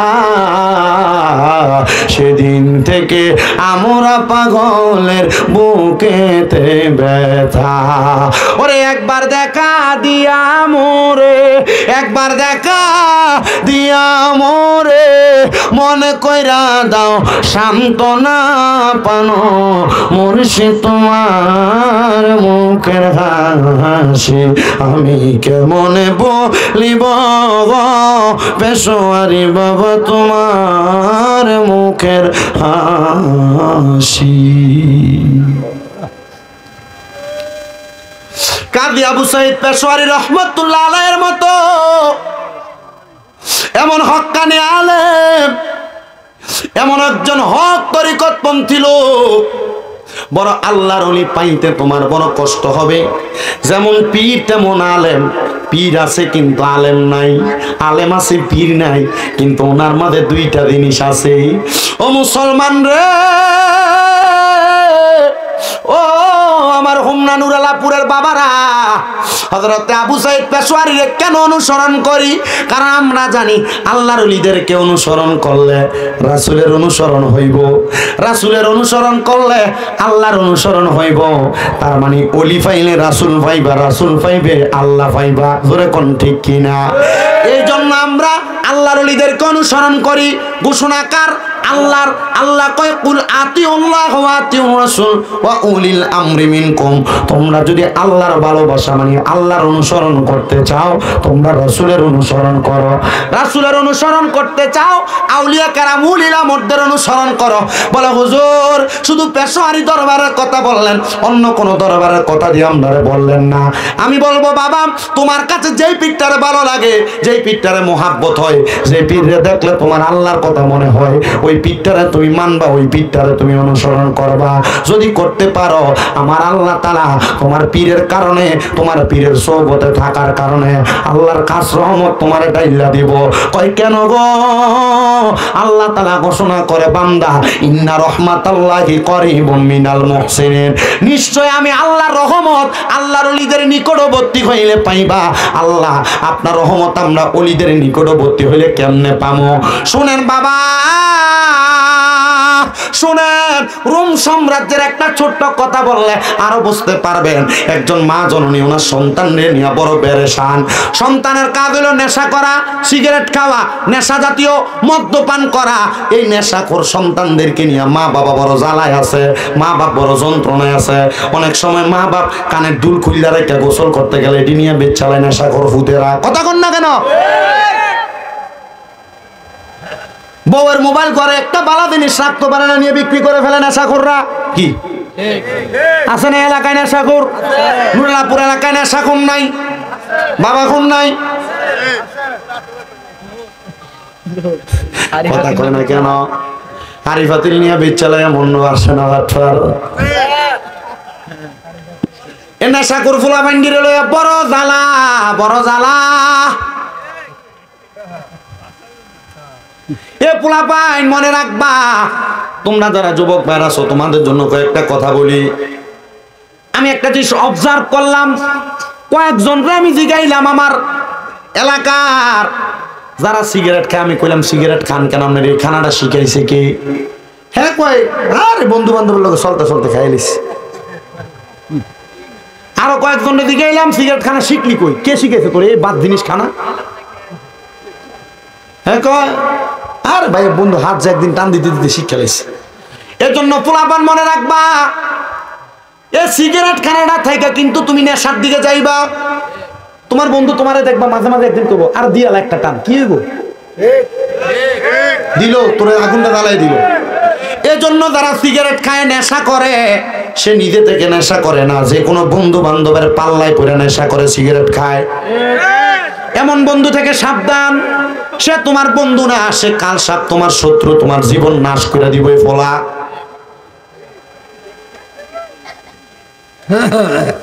তো হিসাব করে দেখলাম যারা যারা সিগারেট খায় এরা মোটামুটি যে কোনো না কোনো বন্ধু বান্ধবের পাল্লায় পড়ে সিগারেট খায়। তো মা বাবা ওই নেশাখোর সন্তানদেরকে নিয়ে বড় বিপদে। আজকের ওয়াজটা, এই ওয়াজের অংশটা নেশাখোরদের জন্য। রুম দেশের ওই মা বলে, আমার সন্তান আমার স্বামীর দেওয়া সয় সম্বল ছিল আমার নামাজের মুসল্লা। যা নামাজ আর কি, নামাজের মুসল্লা। আমার সন্তান আমাদের নামাজের মুসল্লাটা নিয়ে বিক্রি করে ফেলছে নেশা করার জন্য, মদ পান করার জন্য। একদিন নেশা কইরা ঘরে আসছে, আমি জিগাইলাম, ও ফুত, আমার এক এক করে সব সম্পদ তুই বিক্রি করে দিছস। বাবারে, তোর আব্বার শেষ একটা সম্পদ ছিল নামাজের মুসল্লা। আব্বা ওই নামাজের মুসল্লাটা কি করছো? ডাক দিয়ে কয়, মা, আজকে নেশা করার জন্য আমার কাছে কোনো সম্পদ ছিল না, টাকা ছিল না। ওই টাকাটা আমি জোগাড় করার জন্য আপনার নামাজের মুসল্লাটা বিক্রি করে দিছি। আর ওই নামাজের মুসল্লাটা যে বেটা কিনছে উনি বড় একজন আল্লাহর ওলি। মজা পাবে। বড় কি? বড় আল্লাহর ওলি। উনি কইতে কেমন অভাবী, আর কিছু ব্যস্ত পাইছে না। কিতা বেছে? নামাজের মুসল্লা বেছে দিয়ার লাগিয়া। আরে কিসের ঠ্যাংটা শোধাম। আল্লাহর ওলি আমি তার বাড়ি তালাশ করতে লাগলাম। ওই মা ফুতের দিঘায় ফুট নেশা করবার লাগে নামাজের মুসল্লাটা বেচ্ছা দিছ। চিন্তা করছেন কেমন শয়তান? শয়তান, কিন্তু এটা ইন্টারন্যাশনাল শয়তান। কি শয়তান? ইন্টারন্যাশনাল শয়তান।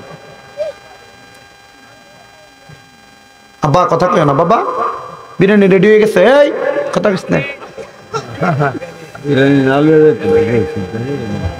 কিতা আমার মনে আছে না, গতবার রাগের বারের কথা নেই না, গতবার ওই গেছে বছর মাগু ইয়ানা বিকে দাঁড়ানোর পরে দুই বিরিয়ানি লেগে সবাই পুরো ফ্যান্ডেল ফুরে গেছে গা। না ওই সময় বরকত দেয় বেশি। আচ্ছা যাক, ঠিক আছে, তোমরা জেনে থাও, সাদওয়ানে থাও, অমুক জায়গায় থাও, তোমরা ওয়াজটা মনোযোগ দিয়ে শোনো। এবার কোন নেশা করার জ্বালা মানুষ কি শান্তিতে না অশান্তিতে? আমার মনে আছে। এই বাচ্চা বেশি করে করবে, ধরিস তো তোরা ধর শতান।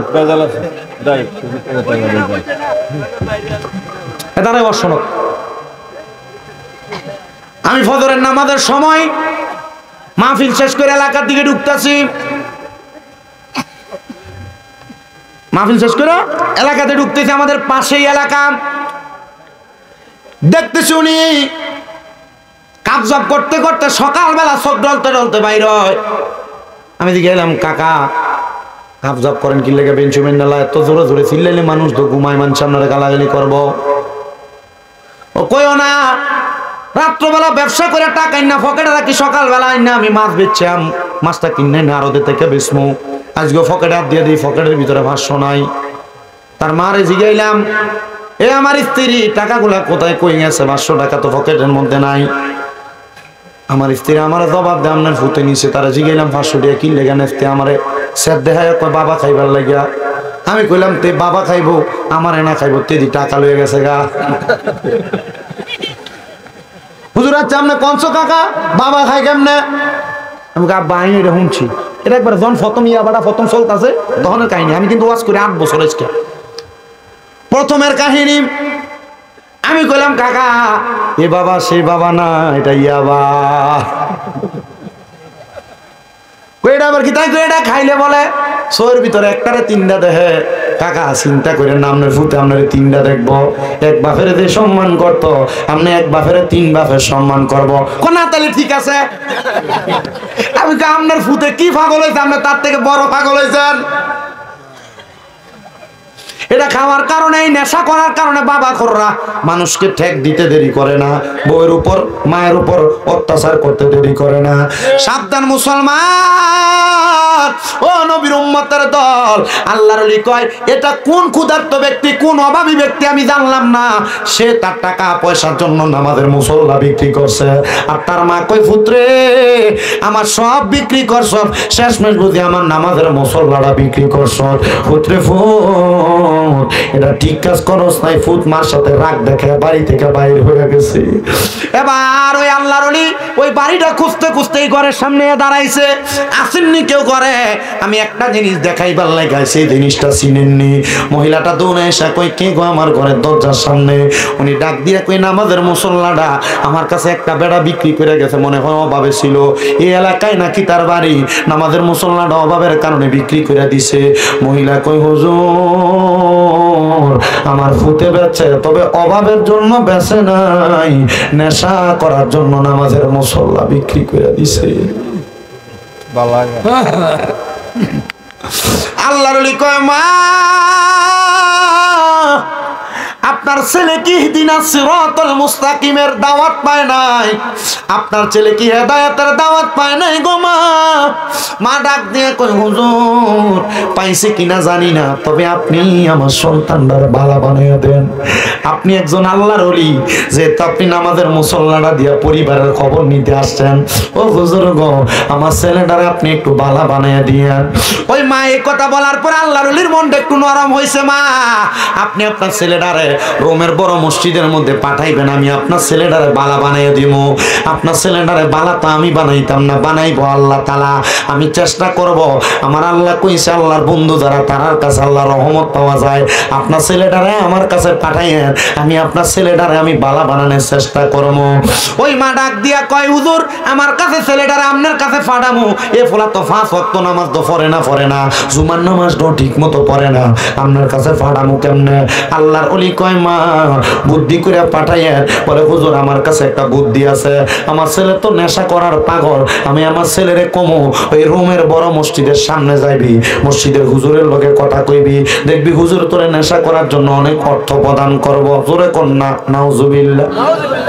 মহিলা এই কথা বলতে হুজুর কয় ঠিক আছে, তারা বাঁচাইবার লাগে মিশা কথা কইতেছেন।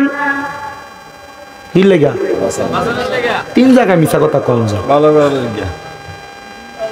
ঝগড়া সমাধান করার জন্য, কোন ব্যক্তিকে বাঁচানোর জন্য, এবং জামাই বউয়ের ঝগড়া সমাধান মানে বউরে খুশি করার জন্য। কারণ আপনার বউরে আপনার 200 টাকা দিয়ে জিনিস নিয়ে দিলে খুশি হয় না, কিন্তু নিয়ে যদি 200 টাকা জিনিসই কোন এটার দাম 2000, ফাইন।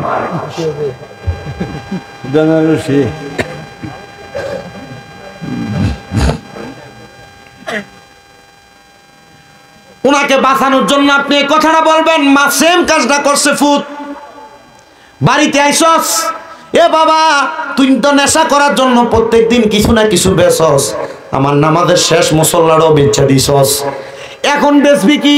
ফুটে কমা কথা সত্য, বেচছাম কি? বলে ফুট তোর ইনকাম করার জন্য, নেশার টাকার জন্য আমি তোর একটা সন্ধান দিতে পারি। ও মা কি সন্ধান দিবা গো মা? ডাক দিয়া কই পুত্রে রোমের বড় মসজিদের সামনে যাইবি, এখানে একজন আল্লাহর ওলি আছে, উনি নাকি বলছে তোরে পাঠাইলে তোরে কিছু অর্থ প্রদান করব। ফুতে আমি গেলাম আল্লাহর ওলির কাছে, কইলাম হুজুর অর্থ দেন। চেহারা বড় সুন্দর, খুব সুন্দর চেহারা। আল্লাহর ওলি কয় হু টাকার দরকার, আসো। তারা একটা পুটলি মোড়ায় কিছু মোহর প্রদান করছে, মোহর। তবে বাবা নেশা করার জন্য যেহেতু টাকা নিবা, এ বাবা আমার সামনে একটা পুকুর দেখা যায়, ওই পুকুরের মধ্যে তুমি গোসল করে আসো, মানে এই পুকুরের মধ্যে তুমি বিসমিল্লাহ বলে 3টা ডুব দিবা। 3টা ডুব দিলে আমি তোমার নেশা করার জন্য কিছু অর্থ প্রদান করব। এই যে দেখো পুটলি, টাকার একটা পুটলি, আগের যুগে মোহর দিয়ে দেন বলা হইতো, আদান প্রদান হইতো। ওই ছেলে বলে নেশাখোর না, নেশার জন্য সব করতে পারে, নেশার জন্য সব করতে পারে। ডাক দিয়া, হুজুর আপনি বলছেন এই পুকুরে 3টা ডুব দিলে নেশা করার জন্য আমার যা অর্থ লাগবে আপনি আপনার পুটলি থেকে দান করবেন। বলে হ্যাঁ দিব। ছেলে বলে আমি একটা লাফ দিয়ে পুকুরের মধ্যে পড়ে গেলাম। পুকুরের মধ্যে পড়লাম, আমি পুকুরের মধ্যে বিসমিল্লাহ বলে 3টা ডুব দিলাম। 3টা ডুব দেওয়ার পরে আমি উঠে আসলাম।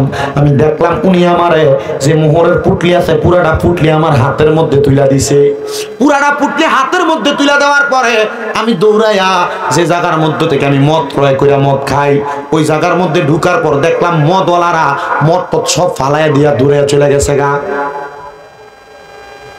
আমার দেখা মদ টদ ফালাইয়া দিয়া চলে গেছে গা। আমি বুঝতে পারলাম না, যেহেতু দোকানদার নাই আমি কার কাছ থেকে মদ ক্রয় করব। আমি চলে আসলাম, রাস্তা দিয়ে হাঁটি, মানুষ আমারে দেখলে পালায়া জায়গা। বাড়ির মধ্যে যাই আমি আমার মারে কইলাম, মা আজকের মতো ঘটনা তো আমি আমার জীবনে দেখছি না। রাস্তার ভিতরে যে আমারে দেখে, আমারে দেখা দেখা তারা পালায়া জায়গা। ও মুসলমান, আপনি কেমন জীবন আপনি গঠন করলেন? মানুষ আপনারা সামনে দিয়ে দেখলে সালাম দেয়, পিছন দিয়া দেখলে আপনার পিছন দিয়া সালাম দিয়া যাওয়ার পরে কয় গোলামের পুত্র বড় দুষ্ট। এমন ফুংডা এলাকাত নাই? জীবন বানাইছে কেমন জীবন, না হালতের জীবন। এমন জীবন না বানাই এমন জীবন আপনি করেন গঠন। মরণে হাসিবেন আপনি, কাঁদিবে ভুবন। কিন্তু আপনি এমন জীবন বানাইছেন, মরণে কাঁদিবেন আপনি, হাসিবেন ভুবন। আপনি মরিয়া গেলে মানুষে কয় দম কাটা মরছে, এটা আরো ভালো হয়েছে। কথা কয় না কেন? আপনি একটা বালা জীবন বানান, এমন জীবন বানাইয়েন না মানুষ আপনার সামনে দিয়ে সালাম দিব, পিছন দিয়ে গোলামের ফুটকে গালি দিব। সাবধানে এমন জীবন বানাইয়েন না। এবার আল্লাহর বান্দা তার মার কাছে দেয়া কয়, মা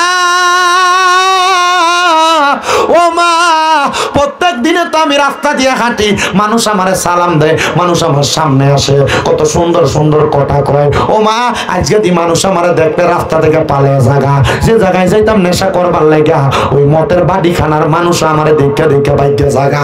মা কারণ কি? মা দরজা থেকে বাইর হয়ে আইসা ফুতরে দেখে বেহুশ হয়ে গেছে। ফুতে কমা, এটা কি কাণ্ড? এই কালা কালা মানুষ খারাপ না, বলেন বালা। হ্যাঁ বলে বালা। মারহাবা কোন নবী সাহাবী হযরত বেলাল রাদিয়াল্লাহু তাআলা আনহু কাল হইছিল, কিন্তু মর্যাদা পাইছে ইসলামের প্রথম মুয়াজ্জিন। জোরে কোন সুবহানাল্লাহ। হ্যাঁ, নবীর অত্যন্ত প্রিয় মানুষ ছিল, কাছের মানুষ ছিল, কালা মানুষ।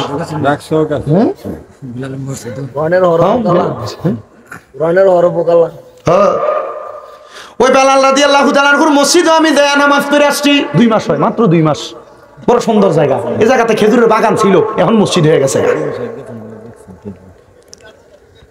তো কালা ছেলে মা বেহুশ হয়ে গেছে। মা সজাগ হওয়ার পর ডাক দিয়ে কয়, মা আপনি যে আমারে দেখে বেহুশ হয়ে গেলেন, সবাই যে দশা আপনারও তো এই দশা। ডাক দিয়া কয়, ছেলে রে তুই কেমনে আমার ছেলে? আমি তো এমন কালা ফোলা জন্ম দিছিলাম না। আমার ছেলে চেহারাটা সুন্দর ছিল, তোর চেহারাটি কালা। ফোলা কই যার কাছে যায় কেউ আমার জায়গা দেয় না। ছেলে ডাক দিয়া কয়, আবার আমি দৌড়াইতে দৌড়াইতে রোমের মসজিদের বড় ইমাম সাহেবের কাছে গেলাম। ডাক দিয়ে কইলাম, হুজুর ও হুজুর গো, আপনি আমারে যে পুকুরের ভিতরে ডুব দিয়ে আইছেন, এই পুকুরের ভিতরে যে আমি ডুবটা দিলাম, এই পুকুরে ডুবটা দেওয়ার কারণে আমার সুন্দর চেহারাটা কি কালা হয়ে গেছে। আমার যে দেখে সে ভয় পায়। আমার মাও আমারে গ্রহণ করে না। আমার মা কই আমার ফুতের চেহারা সুন্দর, তুই ফুতের চেহারা তো কালা। না রে না বাবা, তুই আমার ফুত না, তুই আমার কাছ থেকে জাগা। মা ডাক দিয়া কয়, আমি আমার সন্তানরে 7 বছর হারাইয়া রাখলাম, আমার সন্তান আমার কাছে নাই। তবে ওই রোমের আল্লাহর ওলি আমার কাছে খবর পাঠাইছে, আপনি আপনার ছেলের জন্য টেনশন করেন না, আপনার ছেলে ভালো জায়গায় আছে, নেশা করে না।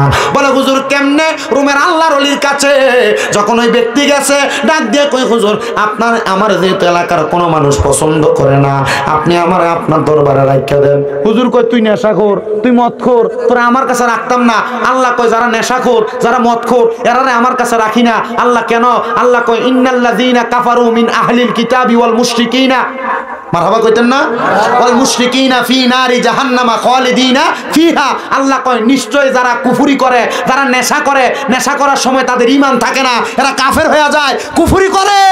এই কুফরি যারা করে, আল্লাহ কয় এরা জাহান্নামী। একদিন 2 দিন না, সারা জীবন জাহান্নামে থাকবে। কয়, তুই তো নেশা করস, আমি আমার দরবারে নেশা করে জায়গা দেই? হুজুর কেউ যে আমারে গ্রহণ করে না, আপনি যদি আমার জায়গা না দেন আমি কার কাছে যাব? দয়াল মুর্শিদ তোমার দরবার রে চাকর নিরাখি ভাই আমারে। কন্যা দয়াল মুর্শিদ তোমার দরবারে চাকর নিরাখি ভাই আমারে। আমি বিনা মাইনে করব চাকরি, বিনা মাইনে করব চাকরি, মুর্শিদি চাঁদের কদমে চাকরনি রাখি ভায়া মারে। আমার পেশোয়ারি চাঁদের দরবারে চাকর নিরাখি ভায়া মারে। নাই সাধন বোজন গো দয়াল, নাই সাধন বোজন, কি দন আছে কি দন দিয়া রাখতাম তোমার মন। হারে নাই সাধন বোজন গো দয়াল, নাই সাধন বোজন, কি দন আছে কি দন দিয়া রাখতাম তোমার মন। দয়া কইরা কবুল কর পেশোয়ারি গো, দয়া কইরা কবুল কর তোমার নুরি কদমে চাকরনি রাখিবা আমার। দয়াল মুর্শিদে তোমার দরবারে চাকর নিরাখিবা মারে। ছেলে ডাক দিয়া কয় হুজুর নেশা কর্ম কেমনে? নেশার বাড়িখানায় গেছিলাম গো, ওই মানুষ আমারে দেখা ভয় পাইয়া মত তত ফালাইয়া দিয়া তারা ভাগ্যা গেছে গা। হুজুর ডাক দিয়া কয় তাইলে এখন থেকে নেশা করবা না, ওয়াদা করো। ফলা কই ওয়াদা নেশা করতাম না, মারহাবা কোন। তাহলে আল্লাহর ওলির কাছে গেলে মানুষ ভালো হয় না খারাপ হয়? আল্লাহর ওলি কয় বাবা ও বাবা, বাবা রে আয় আয় এখন আমার কাছে আয়। আল্লাহর ওলি কয় তারে 3 মাসে কোরআন শরীফ শিখাইছি, 1 বছরের মাথায় তার হাদিসের জ্ঞান তার সিনার ভিতরে দিয়া দিছি। ও আব্বা, তার সিনার মধ্যে কোরআন হাদিসের জ্ঞান দেওয়ার পরে কোরআন হাদিসের সঠিক এলেমওয়ালা ব্যক্তি কোনোদিন খারাপ পথে তার কদমটা বাড়ায় না। উনি কয় আমি আমার কদমে খারাপ ভাবে বাড়াইতে বাড়াইতে যখন জীবন আমি বরবাদ করে ফালাইছি, আল্লাহর ওলির কাছে গেছি রে, আল্লাহর ওলিটা আমার এমন ভাবে পরিবর্তন কইরা দিছে। আমি কোরআন শিখছি, আমি হাদিস শিখছি 7 বছর পর্যন্ত। এবার ওই ওলির খেদমতে আমি আমার জীবন কাটাইছি কয় বছর? আমরা তো দরবারে যান মুই ধুয়ে ফেললেন শেষ কাম, কিন্তু দরবারে কিছু সবক দেয় এটা বই জানা, বই জানা তালিম। জোহরের নামাজের পরে কি আমল, ফজরের পরে কি আমল, আসরের পরে কি আমল, মাগরিবের পরে কি আমল, এশারের পরে কি আমল। আপনি তো দরবারে আমলই করেন না। তো ফিরের সম্পদ যেটা, ফিরের মুহাব্বত যেটা আল্লাহ পাওয়ার জন্য আপনারা যে সবক দিছে আপনি তো এটা পালনই করেন না, তো ভাইবেন কেমনে? কি কথা কন না কেন? ঠিক আছে না? আপনি না পালন করলে তো ভাইতেন না, এটা যেই দরবারই হোক। ফিরের সবক না পালন করলে আপনি আল্লাহ পাইবেন না, রাসূল পাইবেন না। কারণ ফিরের সবক যেগুলো দিতেছে এটা কোরআন হাদিসের সবক। এই কথা কন না কেন? ঠিক কি?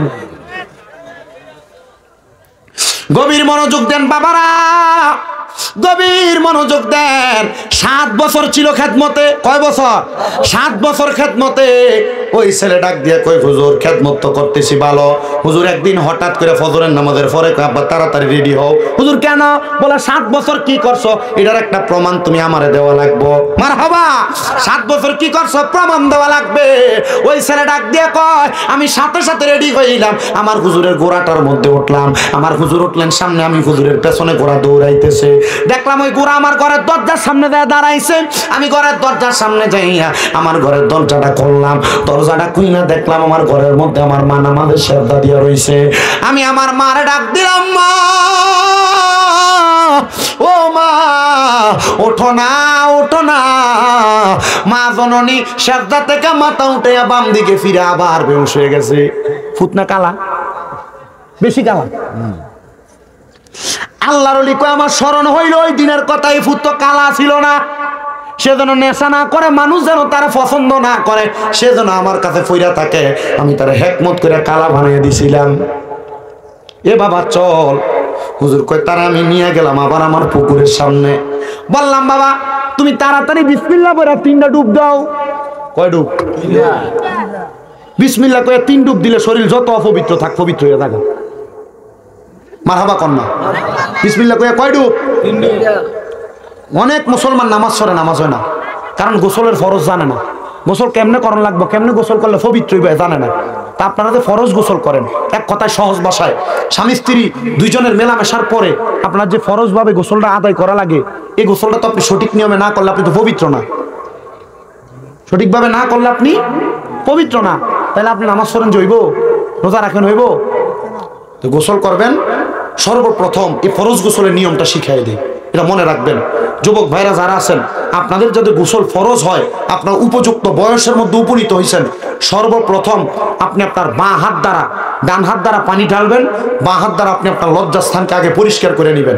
সবাই যারা মুরব্বী বাবারা আছেন, যারা বিবাহ করেছেন, আপনারাও মনে রাখবেন, ডান হাত দ্বারা পানি ঢাইলা বাঁ হাত দ্বারা আপনি আপনার লজ্জাস্থান পরিষ্কার করবেন। মা বোন যারা শুনছেন, আপনারাও ডান হাত দ্বারা পানি ঢাইলা বাঁ হাত দ্বারা আপনি আপনার লজ্জাস্থান পরিষ্কার কইরা আগে আপনি উজু করবেন। গোসলের উজুটা কেমনে করে? ভালোভাবে কুলি করা, নাকে পানি দেওয়া, সমস্ত শরীর ধৌত করা, আর আপনি দুপুর করে দেয় পুকুরের ভিতরে পড়েন না।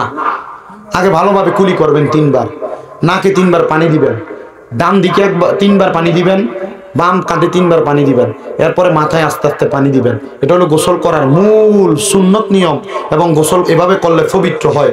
সাবধান, এতদিন পর্যন্ত যদি অন্যভাবে ভুলভাবে কইরা থাকেন, এখন থেকে গোসলের ফরজটা শিখা ঠিকভাবে গোসল আদায় করবেন। আল্লাহ কবুল করুক, আমিন করুন। যুবক ভাইরা যারা আছেন মনে রাখবেন, পবিত্র অবস্থায় মারা গেলে আল্লাহ তাআলা শহীদের মরণ দান করে। এতদিন পর্যন্ত গোসল ফরজ হয়েছে কথা সত্য, পবিত্র হওয়ার জন্য ঠিকভাবে গোসল করেন নাই, পবিত্র হনও নাই। যদি এই অবস্থায় মারা যাইতেন, ফেরেশতা আপনার কাছে আসতো না। এজন্য এমন ভাবে থাকবেন যেন ফেরেশতা আপনার মরণের সময় কাছে আসে। সব সময় পবিত্র থাকার চেষ্টা করবেন। জোরে কোন সুবহানাল্লাহ। আল্লাহর ওলি কয় বাবা বিসমিল্লাহ কইয়া 3টা ডুব দাও। উনি বলেন আমি বিসমিল্লাহ বলে 3টা ডুব দিলাম। 3টা ডুব দেওয়ার পরে এবার আমি উঠলাম। এবার আল্লাহর ওলি কয় বাবা নতুন পাঞ্জাবি লাগাও। নতুন পাঞ্জাবি লাগাইয়া আমার গোড়ার পিঠে চড়াইয়া আমার মার কাছে নিয়ে গেছে। মার কাছে যায় সালাম প্রদান করলাম, কিন্তু এবার আর আমার মা ঘুম থেকে মাথা উঠায় না, সেজদা থেকে মাথা উঠায় না। আমি আমার মারে আবার সালাম দিলাম, আসসালামু আলাইকুম। আমার মা মাথা উঠায় না। দ্বিতীয়বার সালাম দিলাম, আমার মা মাথা উঠায় না। এবার যখন আমার মা জননী মাথা উঠায় না, আমি আমার মার মাথাটার মধ্যে যা ধরলাম, দেখলাম আমার মা জননী ডান দিকে কাত হয়ে পড়ে গেছে। আমি আমার মারে জিজ্ঞাসা করলাম, ওগো মা আপনি দি কোনো কথা বলেন না? নাকে হাত দিলাম, বুকের মধ্যে হাত দিলাম, দেখলাম আমার মার নিঃশ্বাস প্রশ্বাস বন্ধ হয়ে গেছে। আমার মা জননী দুনিয়া থেকে ইন্তেকাল করেছে। ইন্না লিল্লাহি ওয়া ইন্না ইলাইহি রাজিউন। ওই পাগলা ডাক দিয়া কয়, হুজুর নেশা করতে অবস্থায় মারে দেখা গেছি, চেহারা কালা ছিল, কিছুক্ষণ আগে আমি আমার মারে দেখা গেছি। আমার মাটা দি দুনিয়া থেকে ইন্তেকাল করে বিদায় হয়ে গেছে। ছেলেটা কান্দে। হুজুর ডাক দিয়া কয়, বাবা কান্দো না, কান্দো না রে। তুমি সন্তান কান্না যখন আসবে মা বাবার জন্য দোয়া করবা। এ সন্তান মা মরে গেছে, বাবা মরে গেছে, মা বাবার জন্য আফসোস লাগে। যখনই আফসোস হইব হাত না তুলা কইবা রব্বির হামহুমা কামা রব্বায়ানি সগীরা। আল্লাহর নবী কয় এমন ভাবে কেউ যদি দোয়া করে রে, আমার আল্লাহ তাআলা তার দোয়াটা কবুল কইরা নেয়। জোরে কোন সুবহানাল্লাহ। ছেলেকে আমি আমার মা জানাজা পড়াইছি। হুজুর যে কইছিল 7 বছর কি শিখছো পরীক্ষা দে, আমি আমার মা জানাজা পড়াইছি। হুজুর কয় মার কবরে তুই ফুতে নাম। আপনার কি মনটা চায় না আপনার ফুতে আপনার কবরে নামক? আপনার কি মনটা চায় না আপনার একটা নাতি আছে, নাতিটার কবরে নামক? আপনি দি ফোলাটারে টুইঙ্কেল টুইঙ্কেল শিখান, আপনি দি আপনার নাতিটারে হামটি ডামটি করে না এটি শিখান। পোলাটা এখনো বালা করে কোরআন পড়তে পারে না, কেমনে গো আপনার পোলাটা আপনার কবরে নামবো? পোলাটা দি বালা করে জানাজার নামাজের দোয়াটাই জানে না, কেমনে গো আপনার পোলাটা কবরে নামাইব? মুসলমান কিন্তু পোলাটা নেশা করছিল 7 বছর আল্লাহর ওলির সোহবতে থাইকা, নেশা করতাইকা আল্লাহর ওলি হইয়া গেছে। জোরে জোরে কন্যা বাবা সুবহানাল্লাহ। এবার নামাজ পড়াইছে, কামার কবরে নামছে, মার কাফন দাফন করছে, মার কবরে মাটি দিয়া ওই পোলা কই হুজুর আমার তো মা নাই, আমার মা তো কবরে, আমার এবার ফালবো ডাকে। চেহারা আগে যেমন ছিল এখনো তো এমন হয়েছে, কিন্তু হুজুর আমি আল্লাহর এত ডরাই, আমি আর কোনোদিন নামাজ ছাড়তাম পারতাম না, আর কোনোদিন আমি নেশার কাছে যাইতাম না। ও হুজুর গো, আমার মা তো নাই, এবার আপনি আমার মায়ের মা বাপের মতো মানুষ করেন। ছেলেকে আমি আল্লাহর ওলির কাছে চইলা গেলাম, হুজুর আমারে মানুষ করার জন্য হুজুরের কাছে রাইখা দিলেন। কিন্তু একদিন আমি কান্না করতে করতে কইলাম, হুজুর আমি তো কোরআন হাদিস পড়তে পড়তে দেখছি আল্লাহর ওলিরা অনেক কিছু পারে, আল্লাহর ওলিরা অনেক কিছু দেখাইতে পারেনি, আল্লাহর ওলিরা তো কারামতের মাধ্যমে অনেক কিছু পারে। হুজুর আমার মাটা যে মইরা গেছে, মাটা কবরে কেমন আছে হুজুর আমার একটু এটা দেখাইয়া দেন। সুবহানাল্লাহ। মাটা যে মইরা গেছে দেখাইয়া দেন। হুজুর কয় বাবা এত বড় দরজা আমি লাভ করছি না আব্বা, তবে আমি তোর একটা শিক্ষা দেই। ও বাবা রে, তুই যদি মাডারে দেখতিস রাত্রবেলা নামাজের মুসল্লাটা বিছিয়ে নিরলে নামাজ ফিরা ফিরা কান্দিস, দেখবি আমার আল্লাহ তাআলা তোর মারে দেখাইয়া দিছে। ওই পোলা কয় হুজুরের কথা শুইনাম, আমি নামাজ পড়ছি, নামাজ পড়িনা সাজদায় যাইয়া আমি কান্দি কানতে কানতে নামাজের মুসল্লাটার মধ্যে বেহুশ হয়ে পড়ে রইছি। আমি দেখলাম একটা মহিলা সুন্দর সুন্দর জান্নাতি পোশাক পইরা জান্নাতের ভিতরে সুন্দর একটা বাগিচার মধ্যে ঘুরতেছে। আমি জিগাইলাম, কে কি গো আপনার পরিচয় গো? উনি আমারে ডাক দিয়া কয়, বাবা তুমি আমারে চিনো না, আমি তোমার মা, জান্নাতের ভিতরে ঘুরতেছি। পোলা ডাক দিয়া কয়, মা আল্লাহ আপনার জান্নাত দিল গো মা, এত আরামের জান্নাত কেমনে পাইলেন গো মা? মা ডাক দিয়া কয়, তোমার মতো একটা সন্তান থাকতে আমি মা তো দুজকে যাইতে পারি না।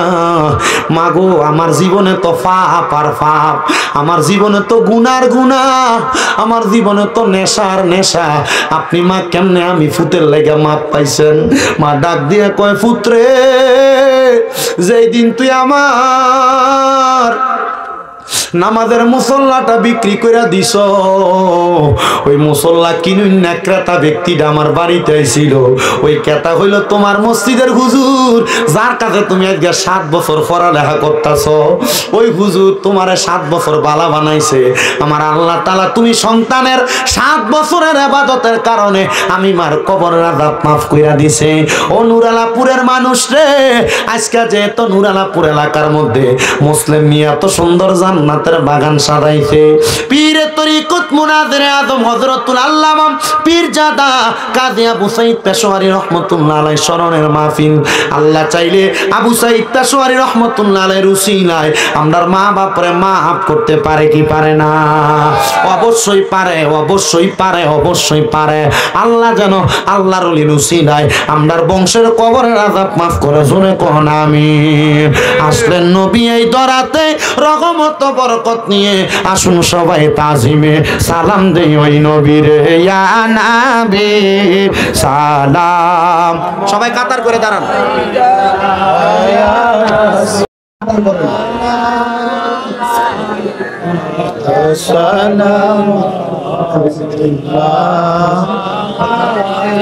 ইয়া রাসূলুল্লাহ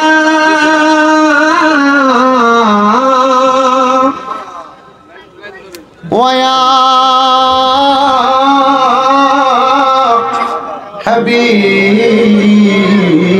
হাবিবাল্লাহ,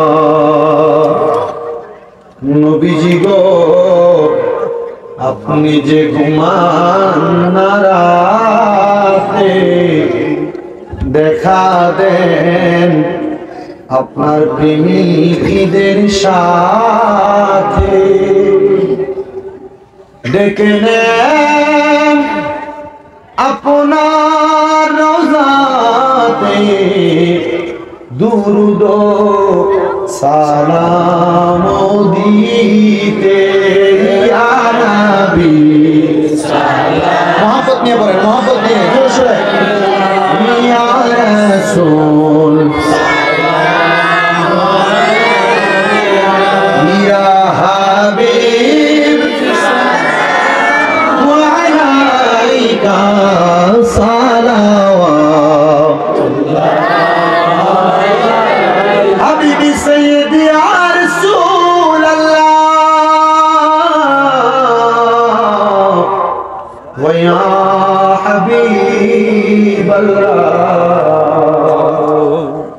নবী গো মরণে থাকি বয়ে আমরা কবরে যাই বয়ে হাসরে উঠি বয়ে পাই যেন আপনারি দেখা ইয়া নবী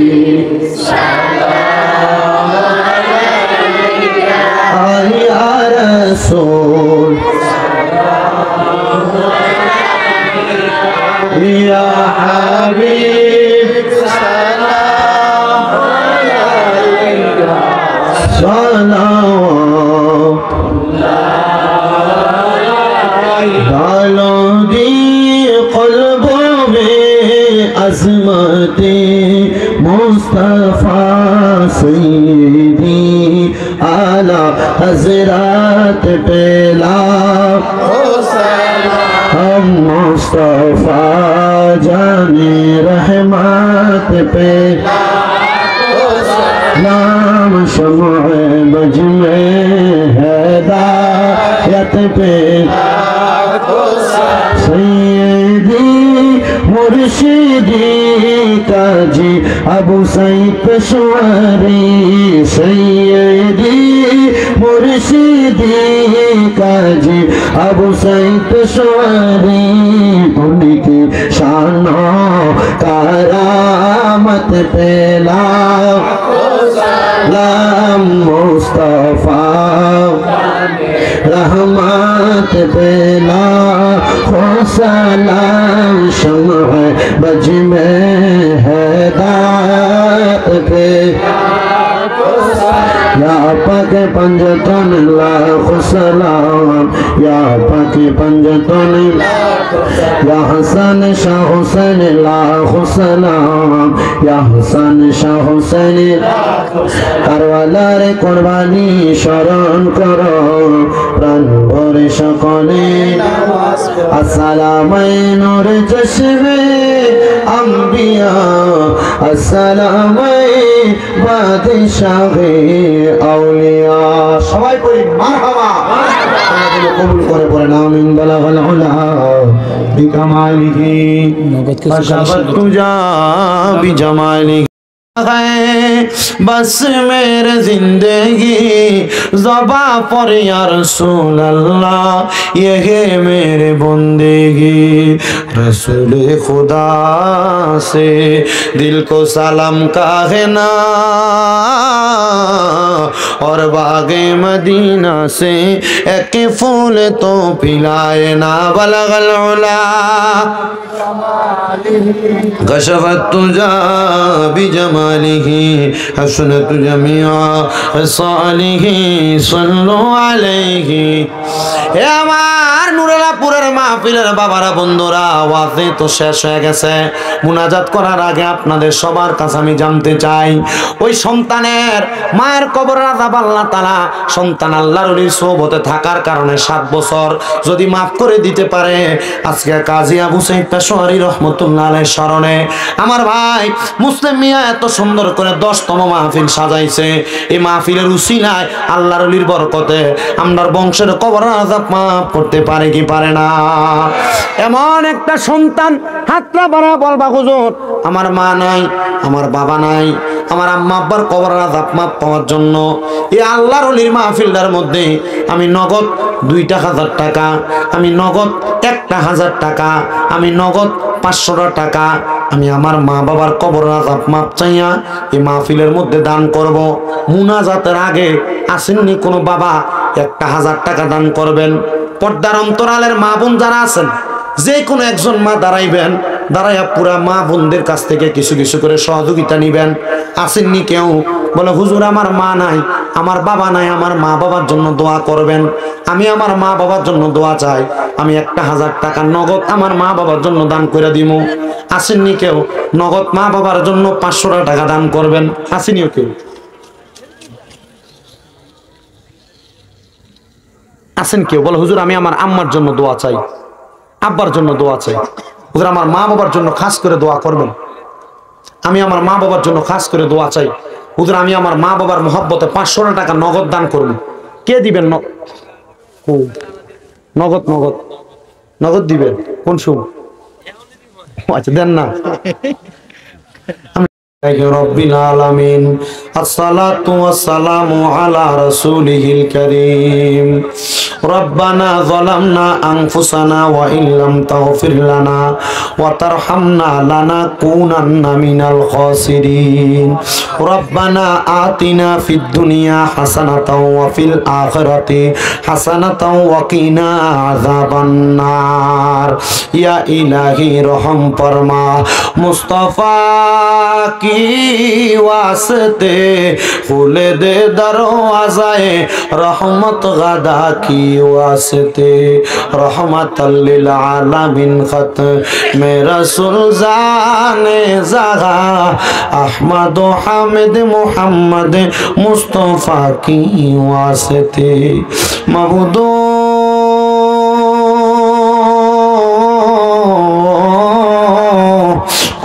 দয়াল আল্লাহ আপনি কি আসমানে না জমিনে না পাহাড়ে না দরিয়ায় গত জীবনে আপনার কত তালাশ করলাম সন্ধান পাইলাম না। আল্লাহ বহু সন্ধানের পরে পেশোয়ারি দরবার শরীফের আওলাদ পীরে তরিকত মুনাজিরে আজম হযরতুল আল্লামা পীরজাদা কাজী আবু সাঈদ পেশোয়ারি রহমতুল্লাহ আলাইহির স্মরণে 11তম ইসলামী সুন্নি মুগা সম্মেলন সাজাইয়া আজকের জান্নাতের বাগানের মধ্যে আল্লাহ কে জানি মা গারা ইতিম হইয়া হাত বাড়াইছে, কে জানি বাবা গারা ইতিম হইয়া হাত বাড়াইছে। আল্লাহ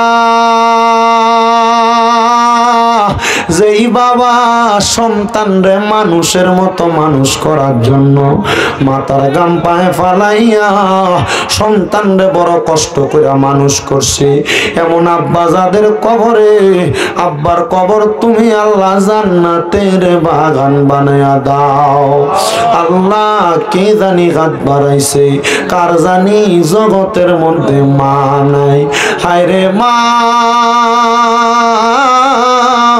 যে মারে মা কইয়া ডাকলে কলিজার আগুন ঠান্ডা হইয়া যায়, যে মায়ের দিকে নেক নজরে তাকাইলে কবুল গজের সওয়াব হইয়া যায়, এমন মা যাদের অন্ধকার কবরে রে আল্লাহ এমন আম্মার কবরটারে তুমি আল্লাহ জান্নাতের বাগান বানায়া দাও। আল্লাহ আবার কত এতিমেরা হাত বাড়াইছে, আজকে মুহাম্মদ মুসলিম মিয়ার বাড়িতে পেশোয়ারি দরবারের আশিকিন জাকিরিন অন্যান্য দরবারের আশিকিন জাকিরিন যাদের মাও নাই বাবাও নাই জনমের এতিম হইয়া হাত বাড়াইছে, এমন আম্মাই আব্বা যাদের কবরে রে আল্লাহ আম্মাই আব্বার কবর জান্নাতের বাগান বানায়া দাও। মরিয়া গিয়াছেন আল্লাহ আল্লাহ দারার মা বাপ আল্লাহ মাফ করিয়া দেন না গো আল্লাহ কবরের আযাব। আকাশেতে চন্দ্র সূর্য আল্লাহ উঠে বারে বার, কবর দেশে যারার গো মা বাপ ফিরিল না মারা গো মা হারাইয়া বাপ হারাইয়া আজকে কুমিল্লা গুমনা নুরালাপুরের মুসলিম মিয়ার বাড়ির প্রাঙ্গণের মাহফিলে যারা হাত বাড়াইছ আল্লাহ তাকায়া দেখো যাদের মা নাই বাবা নাই গো আম্মা আব্বার কবর জান্নাতের বাগান বানিয়ে দাও। যাদের মা বাবা বেঁচে আছে হায়াতে তৈয়বা নসিব করে দাও। আম্মা আব্বার সেবা যত্ন করার মতো তৌফিক দান করো ও আল্লাহ। এই নুরালাপুর সহ সমস্ত পৃথিবীর মুসলমান ইমানদারদের কবর জান্নাতের বাগান বানিয়ে দাও রাব্বুল আলামিন। আল্লাহ ফরিয়াদ তোমার দরবারে, আমার একজন মা জননী ওনার স্বামীর জন্য দোয়া চাইছে, কিছু হাদিয়া প্রেরণ করেছে। আমার মা জননীর দোয়া তুমি কবুল মঞ্জুর করে নাও। বিশেষ করে আল্লাহ আজকের মাহফিলে যারা টাকা দিয়া, পয়সা দিয়া, শ্রম দিয়া, বুদ্ধি দিয়া, পরামর্শ দিয়া, মাইক দিয়া, লাইট দিয়া, প্যান্ডেল দিয়া, মিডিয়ার বাইরে সহ সম্মানিত শ্রোতা মণ্ডলী, পর্দার অন্তরালের আমার মা বোনেরা, প্রত্যেকের খাস দোয়া তোমার দরবারে কবুল মঞ্জুর করে নাও। আমি হাত বাড়ানোর সাথে সাথে নগদ অনেকে হাদিয়া বাড়াইয়া দিছে। আল্লাহ প্রত্যেককে তুমি কবুল আর মঞ্জুর করো রাব্বুল আলামিন। দূর দূরান্তের প্রত্যেকটি মুসল্লিরে কবুল মঞ্জুর করো। প্রত্যেকের ব্যবসা বাণিজ্য কাজে কর্মে চাকরি বাকরির মধ্যে বরকত দান করো। যারা পড়ালেখা করে বিদ্যা বুদ্ধি বাড়াইয়া দাও। মানে সম্মান ইজ্জতে জিন্দেগি নসিব করে দাও আল্লাহ। বিশেষ করে ফরিয়াদ তোমার দরবারে, আমার অনেক প্রবাসী ভাইয়েরা বিদেশ থেকে দোয়া চায়। প্রত্যেক প্রবাসীদের কামাই রুজির মধ্যে, ব্যবসা বাণিজ্যের মধ্যে বরকত দান করো, হায়াতের মধ্যে বরকত দান করো। প্রবাসীদের মনের আশা পূরণ করো। প্রবাসীদের কামাই রুজিতে বরকত দাও, প্রবাসীদের হায়াতে বরকত দাও। প্রবাসীদেরকে শরীর সুস্থ রাইখা বেশি করে কামাই করার তৌফিক দাও আল্লাহ। ফরিয়াদ তোমার দরবারে, অনেকে খাস করে দোয়া চাই, খাস দোয়া কবুল মঞ্জুর করো।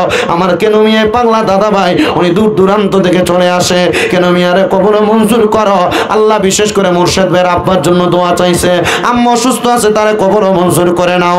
মুসলিম মিয়ার সাথে যারা যারা মাহফিলে ইন্তজাম করে সহযোগিতা করে আঞ্জাম দিয়া সহযোগিতা করেছে, তাদের প্রত্যেককে তোমার কুদরতের দরবারে কবুল আর মঞ্জুর করে নাও আল্লাহ। ফরিয়াদ তোমার দরবারে গো মনিব। পর্দার অন্তরালের অনেক মা বোনেরা দোয়া চায়, আমার মা বোনদের দোয়া তোমার দরবারে কবুল মঞ্জুর করে নাও আল্লাহ। মরম দিবা দুঃখ নাই, তবে বেঈমান বানায় মরম দিও না। মরণের আগে বারবার মক্কা মদিনা তাওয়াফ জিয়ারত নসিব কইরা আখেরি জবানে ইমানের কালেমা নসিব করে গো আল্লাহ। আল্লাহ বিশেষ করে আমার জুয়েল যে সুন্নি মিডিয়া, তার ভাই একটা মাদ্রাসা প্রতিষ্ঠা করেছে, দোয়া চাইছে আল্লাহ তার ভাইয়ের মাদ্রাসাটাকে তুমি সুগম এবং সুন্দরভাবে পরিচালনা করার তৌফিক দান করো। বিশেষ করে আমাদের জাহিদের আব্বা অসুস্থ আছেন, কুয়েতের জমিনে দোয়া চাই, জাহিদের আব্বাকে কবুল করে নাও রাব্বুল আলামিন। মরণের আগে নবীজির নূরানি চেহারা মোবারক দেখাইয়া আখিরি জবানে মধুর কালেমা পড়াইয়া দিয়েন লা ইলাহা ইল্লাল্লাহু মুহাম্মাদুর রাসূলুল্লাহ সাল্লাল্লাহু আলাইহি ওয়াসাল্লাম। আসসালামু আলাইকুম।